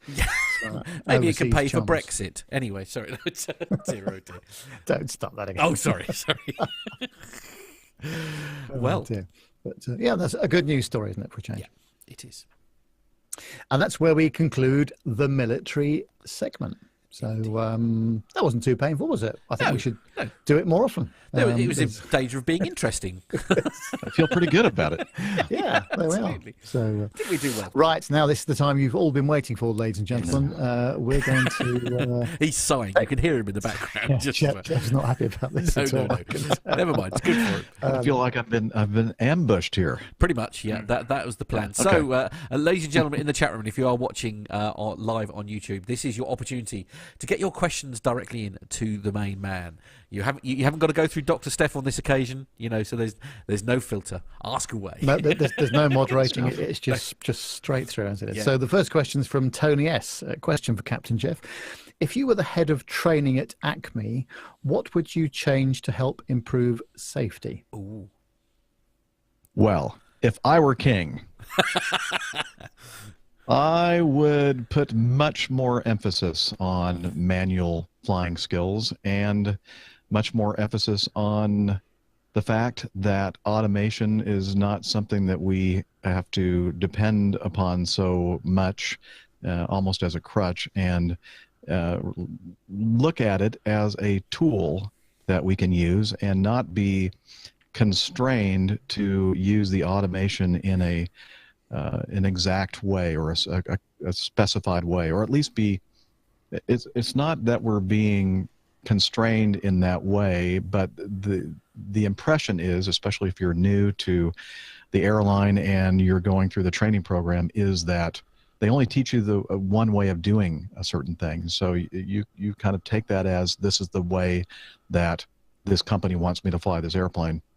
And I would make sure that pilots understand that they're a pilot first, that they can use their brains and their skills that they've cultivated over the years to actually, fly the airplane and use the automation as they deem appropriate, and not feel like if they do something like that, that they're doing something wrong. That would be my big thing. The FAA, the NTSB for many, many years, and the FAA finally put out some memos to airlines several years back saying that, we've noticed now that the #1 cause of aircraft accidents has shifted from controlled flight into terrain to loss of control incidents, and we think a lot of it has to do with the fact that pilots are kind of losing these basic flying skills, and in large part, in their opinion and in mine, is the fact that the way that our standard operating procedures are tailored is such that it enforces the idea that we have to use automation almost exclusively, that we are not to ever practice our manual flying skills, and the NTSB and the FAA now are finally saying, what, maybe it'd be a good idea to start when it's appropriate, turn the automation off. And I have to be very clear about this, because I've been mistaken. My position on this has been mistaken many times. I don't mean like go out to the airplane and completely fly a flight from takeoff to climb to cruise, descent, approach, and landing completely without automation.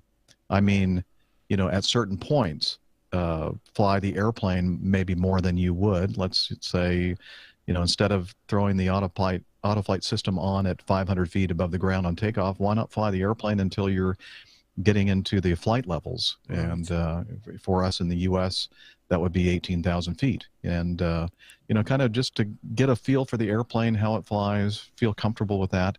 And then how about, instead of flying your approach into a busy airport completely on automation, the ILS approach and everything, and then clicking the thing off just a couple hundred feet above touchdown, why not coming into the airport terminal area, maybe in the mid-teens or 10,000 feet or maybe 8,000 feet, turn everything off, hand fly the airplane, just so you remember how to do this in case you need to do that. You're pressed to do that at some point in an emergency situation. Well, and again, of course, because there is that possibility that whilst the automation is marvelous, of course, there could well be a scenario where that doesn't work for whatever reason, and if you haven't done it, like basically since you started flying, that could be a problem. Exactly. So we have. I mean, I've seen a lot of bulletins and I hate to use the term lip service to kind of complying with the FAA's requirement and request that airline training departments emphasize flying the aircraft manually. And the reason why I say it's sort of like lip service is that I have not seen, and maybe it's just me in my own anecdotal experience, but I have not seen any really difference in behavior of the people flying the airplane that I'm flying with. They're still, using automation way beyond where I think it's necessary to use. Yeah. And that's troubling to me, and I'm concerned about that. There's a couple of other things that I'm concerned with as well, that don't really have anything to do with safety, but more have to do with tradition as pilots, as professionals in this line of work. Such as uniform wear, interaction with customers, that kind of thing, where I'm seeing a big degradation in the importance and emphasis of that in the last 5, 10, 15 years. And it's just something that, no, it doesn't affect the safety of operating the airplanes and the flights, but it does affect, I think, our professionalism and how we're viewed by the public. In fact, I would agree with you there a lot, Jeff, because actually, I mean, most of the flying that I've always done has been with what I call this low-cost airline model, and of course, you don't get any of that. And what did really sort of take me a little bit by surprise almost was actually that when it was with United, but we were greeted by the captain and the first officer as we were sort of board, and they sort of took it in turns, if you see what I mean, to sort of greet you as you were coming on the, and just chatting. I didn't stay out there for the whole time, but if you timed it was actually quite nice to see them having a chat with people and sort of interacting, as you say, with the people that you're about to take somewhere. I thought it was really nice, I think it is. It's important, I think, as far as, just building that level of trust, that level of confidence. I mean, even the way you speak on the PA, I think really makes a big difference, especially with people, and I've talked about this quite a lot, that, you have 100, 150, 200 or more people on that airplane, and on the scale of anxiety, I think that there are some people that have maybe 0 to very little anxiety about flying. Probably most is more likely a bell curve. You probably have, a bulk of people that are somewhat anxious, but not, going crazy with that. And then you have people at the other end of the scale, which have high anxiety.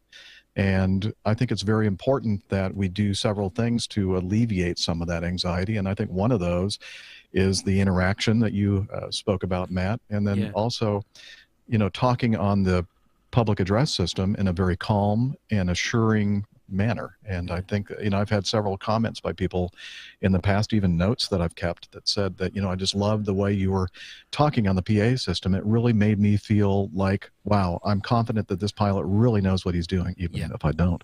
But I sound like I do. That's one of the things I learned in the Air Force. When you push that microphone button, sound like you are cool, calm, and collected. Even and though as soon as you let go of it, even if everything is going terribly, as soon as you can, let go of that microphone button, you can scream and cry and do whatever. But make sure you sound good on the radio. It's that whole duck swimming scenario, isn't it? Where you've got above the water, it's completely calm, serenity personified itself. Underneath, the legs are going at 19 to the dozen, just trying to make sure. Exactly. Yeah, absolutely. So we'll move on we'll move on to another question, if we may, sir. And this one is from the legendary Armando, who we had here in the studio a few weeks back. He says, Captain Jeff, since you mentioned it, I have 2 questions regarding first officers. And the first question is, what makes a good first officer good to fly with, other than not being weird? Well, not being weird is definitely an important thing. Right, it's high on the list but, of musts. Weirdness is in the eye of the beholder, I think. So, what makes a good FO to fly with? Well, obedience. And this is what's that? Obedience, maybe. I don't know. Obedience. Yes. Complete deference. Deference. Right. Absolutely. Buying the captain every cup of coffee that he requires. No, I'm just kidding. Sort of. So, okay. So this is not so much the case as it used to be, but I still think that there is a certain level of this that is required for a good first officer, and that is the characteristic of being a chameleon. And by that, I mean that even though we are in a world now where everything is much more standardized, which is a good thing, and it really is an important safety factor.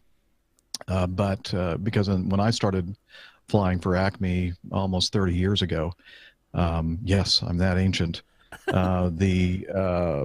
Wow, what happened to my screen? It just disappeared. Okay, it's back. Not that I need it, because I'm just talking to this camera. But when I was hired 3 decades ago, there were some of these oddball captains of old were still flying. And some, even though the airline was really trying hard to standardize procedures, there were still a few that kind of fell through the cracks and were a little bit odd and did things kind of their own way.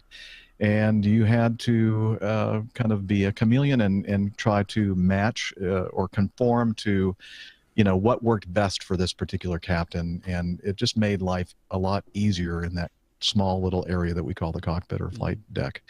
And not so much a factor now, because everything is so much more standardized than it used to be. And most captains, I would imagine, although I never really fly with any other captain, I only fly with my favorite captain, which is me. Right, of course. So I don't really get exposed to how other captains behave or operate the airplane. Although I do hear occasionally from my first officers, when they talk about others, but that doesn't happen that often. And I think that we're all pretty much, the same, pretty standardized. So that ability to be a chameleon and adapt to what the captain likes and how he likes to operate is not quite so much an important thing anymore, as it not as important as it used to be. But being confident, being knowing how to use the various tools at our disposal, like the automation, not being, overly dependent upon automation, showing that you can actually fly an airplane and that you haven't forgotten how to do that. And, as far as social skills, I've flown with some that are very, very, not very good at social skills, and others that are almost too gregarious. Right. But most of us fall within that range somewhere, which is good. We'll have a conversation, and then we'll be quiet for a while. We have our little quiet time, and then we'll maybe have a discussion about something else, and it's very paced, and it's most of us are kind of somewhere in the average area as far as that's concerned. Although occasionally I'll fly with somebody who just will not stop talking, and I'm finding myself looking out the window, rolling my eyes, thinking, "Will they please shut up?" Yes. I just want 5 minutes of peace, please. Yes. Like me, right now I'm talking like I'm one of those guys that just won't shut up. But I'm on a podcast right now, and if I stop talking, then it's going to be very dull. Yeah, don't look at me. I've run out of things to say about sort of 200 shows ago, so that's fine. So let's see what else. Having the desire and willingness to be good role models and to be good representatives of our profession, especially not only in the cockpit and around other people in our profession, but also being a good role model and a representative of our profession to the public, and not diminishing our importance and diminishing our skills and making it sound like anybody can just get into an airplane and push a few buttons and fly an airplane. And, even though we joke around, the guys that are flying Airbuses, that's all they do. Well, that's not true at all. They are, I wish that everybody could really be up, and you can do this by going to YouTube, and you can see a lot of videos how things are happening on these very automated flight decks, so to speak. And we're still very busy doing things. And it's not like the airplane is just flying itself. And I always cringe when somebody, somebody's coming up to the cockpit and we're giving them a little tour. And is it hard to fly an airplane? Oh, no. We just, push a few buttons and it just flies itself, really. And I'm thinking, why? You have worked so hard to get to this place, and why are you just going to completely wipe that out by making it sound like we're just a couple of monkeys up here pushing buttons? It really, really makes me sad when somebody does that. It's very interesting, Jeff. And actually, just along those lines, Neil Landwarn says, do you wish we could get back to a point where flight deck visits were possible during flight, even if it was something that took additional security checks?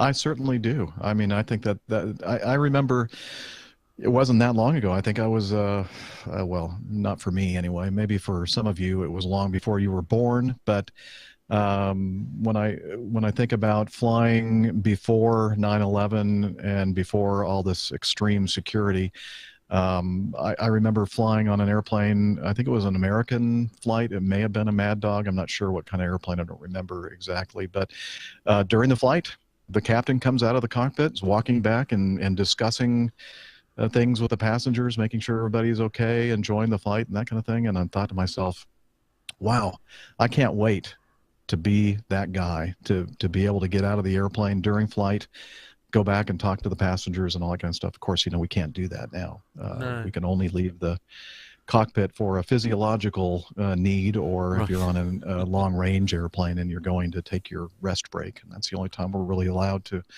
leave the cockpit. And we're not really supposed to interact at all with passengers during the flight. So I kind of miss that, and I kind of miss the being able to come up to the cockpit and have a discussion with the pilots during a flight.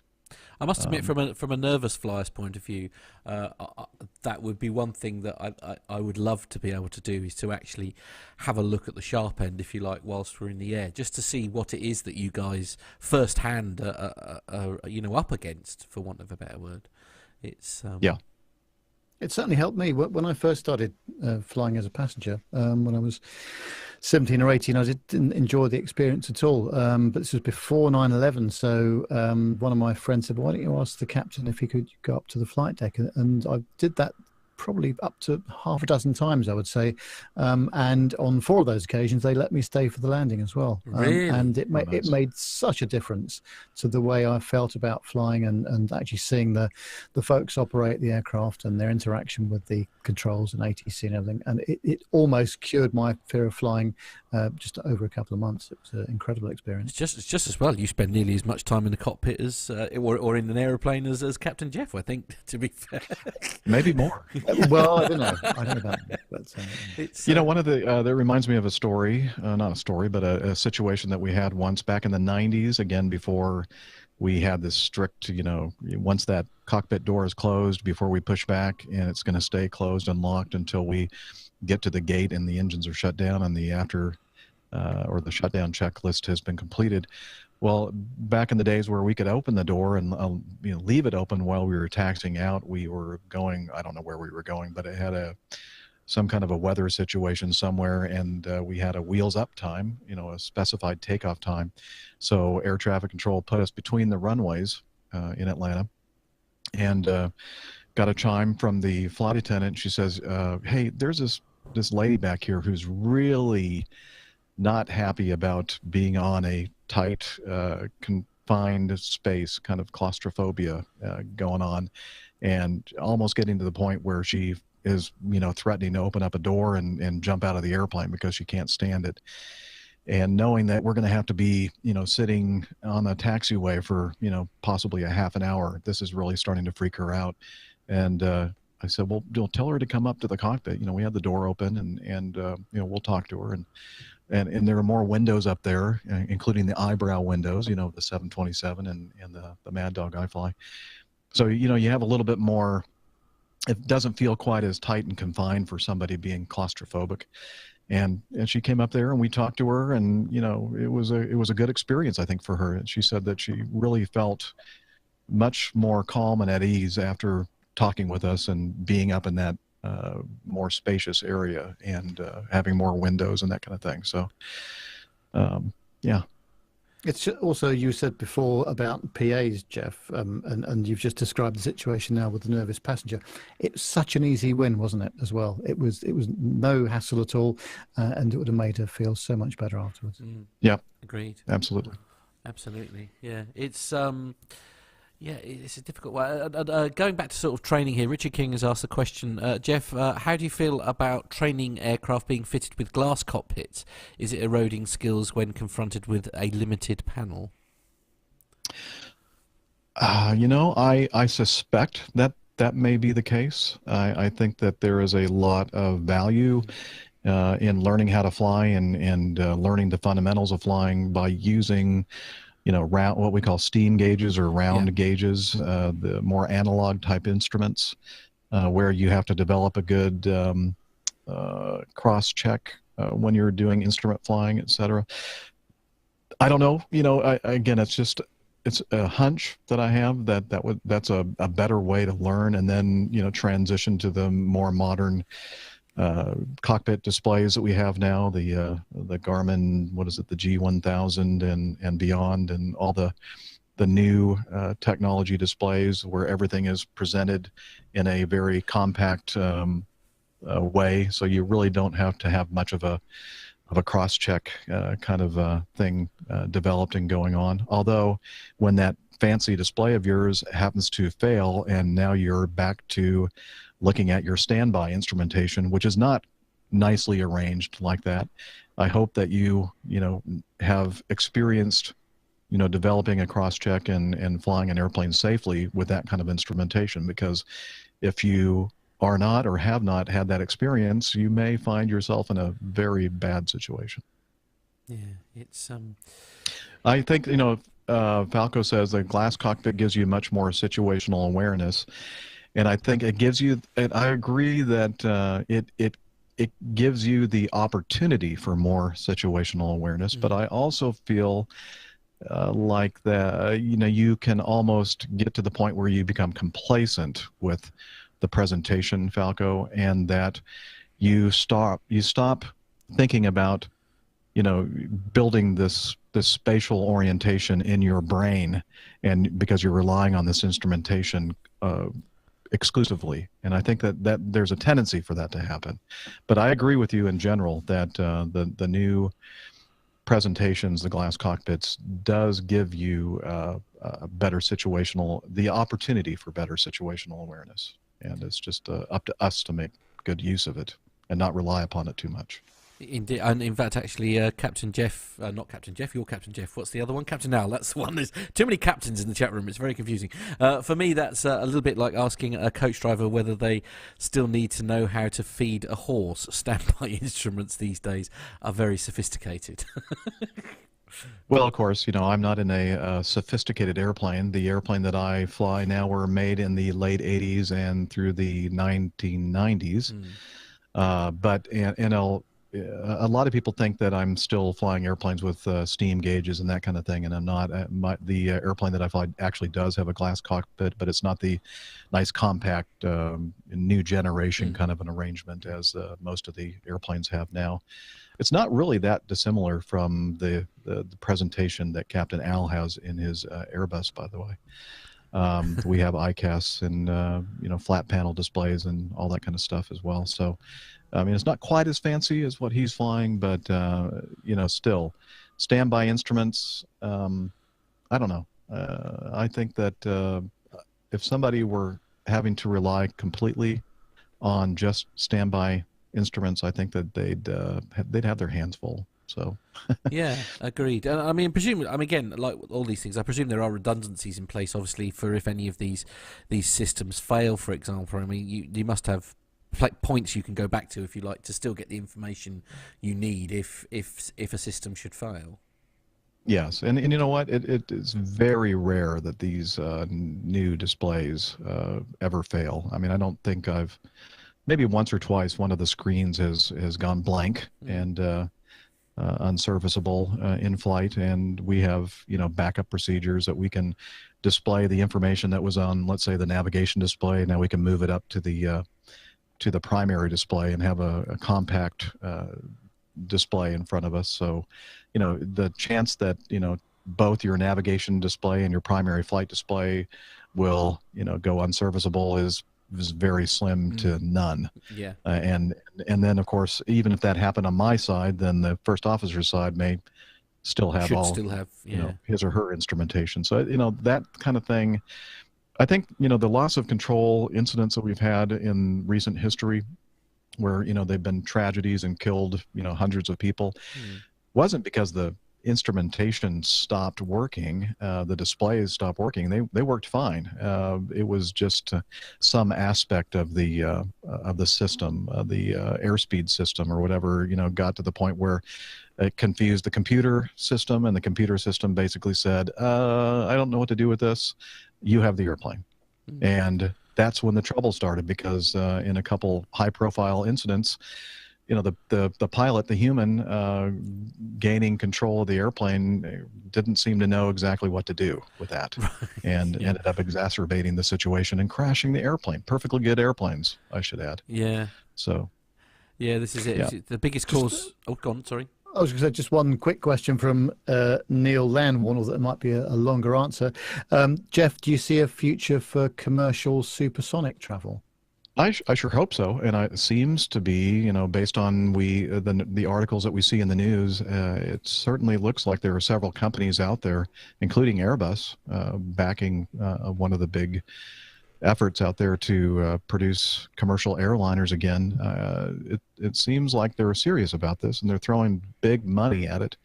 And I would imagine, I'm not sure it's going to happen as quickly as some are predicting, but I think that within the next decade, we'll probably start seeing that again. And I'm not sure if they've completely worked out the economics of supersonic flight, but I hope they have. And I know that it will happen after I retire in about, 5.5 years or whatever.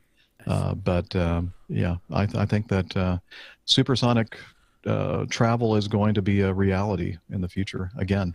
I mean, I remember, I say it every time we mentioned the word Concorde. I mean, I was just genuinely surprised that when Concorde came out of service, there wasn't already an alternative lined up, if you see what I mean, because it was, it's not like they were having trouble filling the aircraft with passengers. It just always surprised me that an alternative wasn't in place, as soon as it came, as soon as the current Concorde, there wasn't a Concorde 2 in the sidelines waiting to get stuck in, Mm-hmm.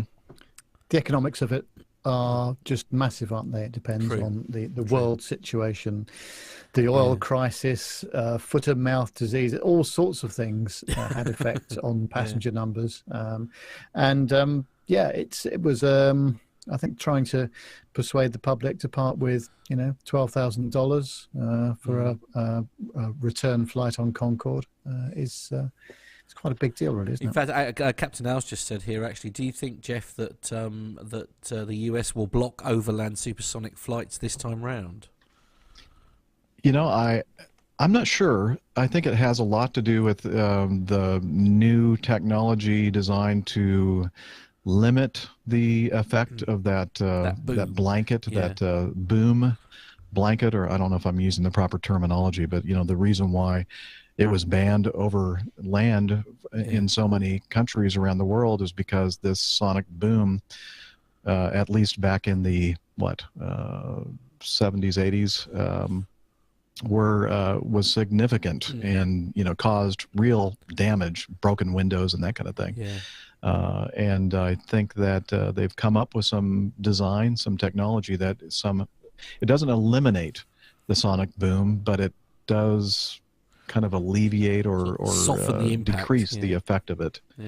And so if they're able to do that, and it's something that the general public can put up with, I can see maybe lifting that ban over land. I mean, it's a But that's just my opinion. I don't know. No, it's going to be more educated than anyone that I may have to add. To be fair, Jeff, it's a fascinating subject. This whole the supersonic travel. Think about how long did it take, or does it take now on an ocean liner to get from across the Atlantic Ocean? A couple days, right? Yeah, absolutely. And now we can take a flight. It seems like forever. An 8 to 10 hour flight, but still, that's definitely cutting the time considerably from an ocean liner. And how important really is it that we get to somewhere within a couple of hours instead of 10 hours? I mean, I know time is money and all that kind of stuff, and people that think that they're very important, maybe more than others do. It could be an important thing, and perhaps that might be something to think about. Maybe the next wave of supersonic travel will be mostly private supersonic travel for the people that really have the financial resources to pay for that kind of travel, and perhaps their importance in operating their companies and that kind of thing is worth the amount of money, the economics of it. But the general public, I think most of us, most of us need to slow down anyway, I think. Having an opportunity to be on a vessel for 8 to 10 hours and maybe enjoy a couple of movies, maybe sleep a little bit, maybe read a book, maybe that's going to be that's a good thing for us instead of. And of course, nowadays it's like, sometimes actually being in the aircraft these days, flying from one place to another, is the only time, if you like, that we almost unplug from the hive. Do you know what I mean? Where we can just sit there and read a newspaper and not pick up our phones and sort of send messages backwards and forwards. I mean, maybe we really shouldn't lose that. Right. I mean, I've never felt that the importance of shaving off a flying time by more than half is that important, but that's just me. I'm not a big important person having to attend meetings in Europe and then be back in the United States for perhaps another important meeting that same day. So I'm not sure I can really identify with that. But maybe there are people out there that are that is very important. And I think for most of us, though, supersonic travel is probably still going to be something that is going to be an uncommon occurrence. Maybe it's less of a thing now, to be honest with you. I mean, bearing in mind, this entire show is being done using technology that didn't exist when Concorde was built. I mean, maybe that need for having to have a face-to-face meeting with someone, given how good the technology is nowadays, maybe that's less of an issue. So it's actually, you're less inclined to get on an aeroplane and go all the way over to go and just have a meeting to then be back that same afternoon. Exactly. I mean, I feel right now this hangout that we're having, I feel like I'm almost in the same room with you guys. I feel very present with you and even the people that are in the chat room. Yeah, you're right. The technology really has changed things, I think. So essentially, it's programs like this and people like Google and Skype that have ruined the desire for supersonic travel. There we are. There you go. There we are. We can blame it on that. Indeed, I think that's a perfect way to start to wrap things up, I think. So, Jeff, thank you so very much for joining us. It's been a real privilege to have just your good self with us this afternoon. It's been really lovely. It's been my pleasure. A lot of fun. What have you got to look forward to? Have you got a busy week this week?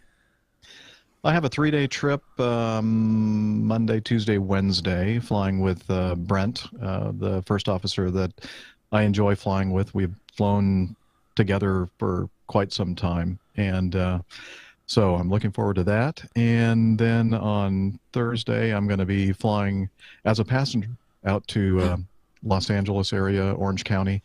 Going to be there for some legal proceedings that I'm unfortunately having to take part in, and some coming back home sometime over the weekend, I guess, and then back out again the next week. So fantastic.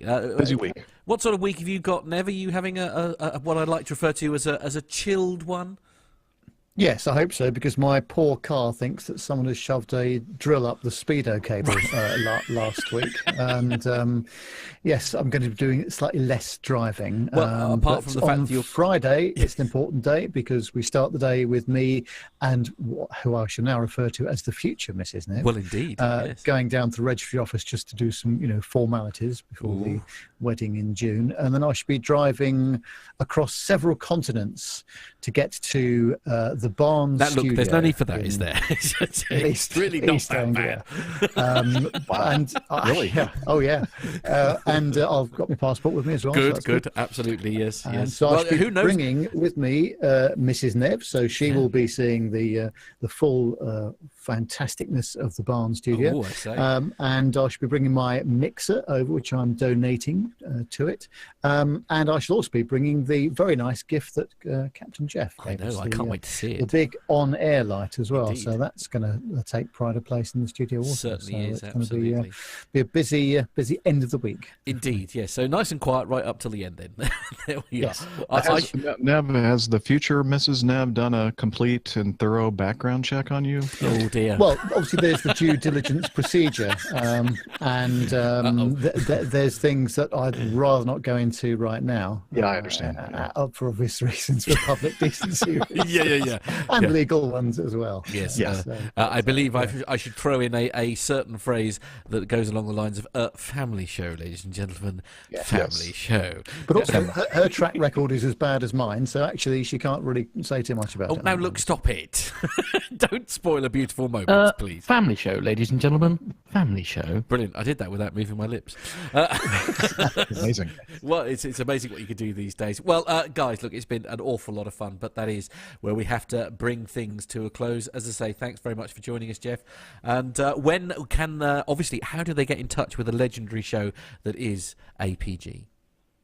Well, if you want to send feedback to our show, well, first of all, if you want to learn about the show and how you can listen, watch, you can head over to airlinepilotguide.com. That's our website. And, of course, most people download the podcast using iTunes, but there are several other podcast clients out there. And just do a search, Airline Pilot Guy. Yeah. And if you want to send feedback at airlinepilotguide.com. But all that information is there on the website. And, of course, the best way to interact with your show, of course, is via Twitter, isn't it? Through is it APG Crew, I think is your handle, isn't it? APG Crew. The entire crew is on that identification on Twitter. Yep. And information about how you can follow us individually is there if you go. I think it's pinned on the APG Crew thing on Twitter. Facebook, Airline Pilot Guy, all one word. Again, all that information you can find on the airlinepilotguy.com site. Indeed. And to get in touch with our show, it is www.planetalkinguk.com. It's facebook.com/planetalkinguk if you would like to go to our Facebook page. And our Twitter handle is @planetalkinguk. We love to get our feedback as well. It is podcast@planetalkinguk.com. That's podcast@planetalkinguk.com. So, Nev, it's time to say goodbye.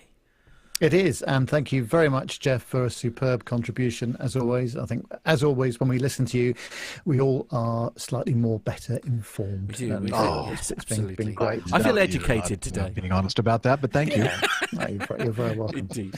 Well, that's it, ladies and gents. Thank you very much indeed for joining us. Carlos will be back next week, and we may well be doing the show, if not from the new studio, the bit next to the new studio. Yeah, indeed. My office, basically. Yes. which is the thing. But, yes, indeed. But hopefully a couple of weeks' time we will be in the new studio, or at least that's the plan. So looking forward to showing, looking forward to showing that off to everyone as soon as we've got it finished. But that's it, guys. Say goodbye, everyone, and we'll see you all next week. Bye-bye. Take care. Bye. Bye-bye. We missed you, Carlos.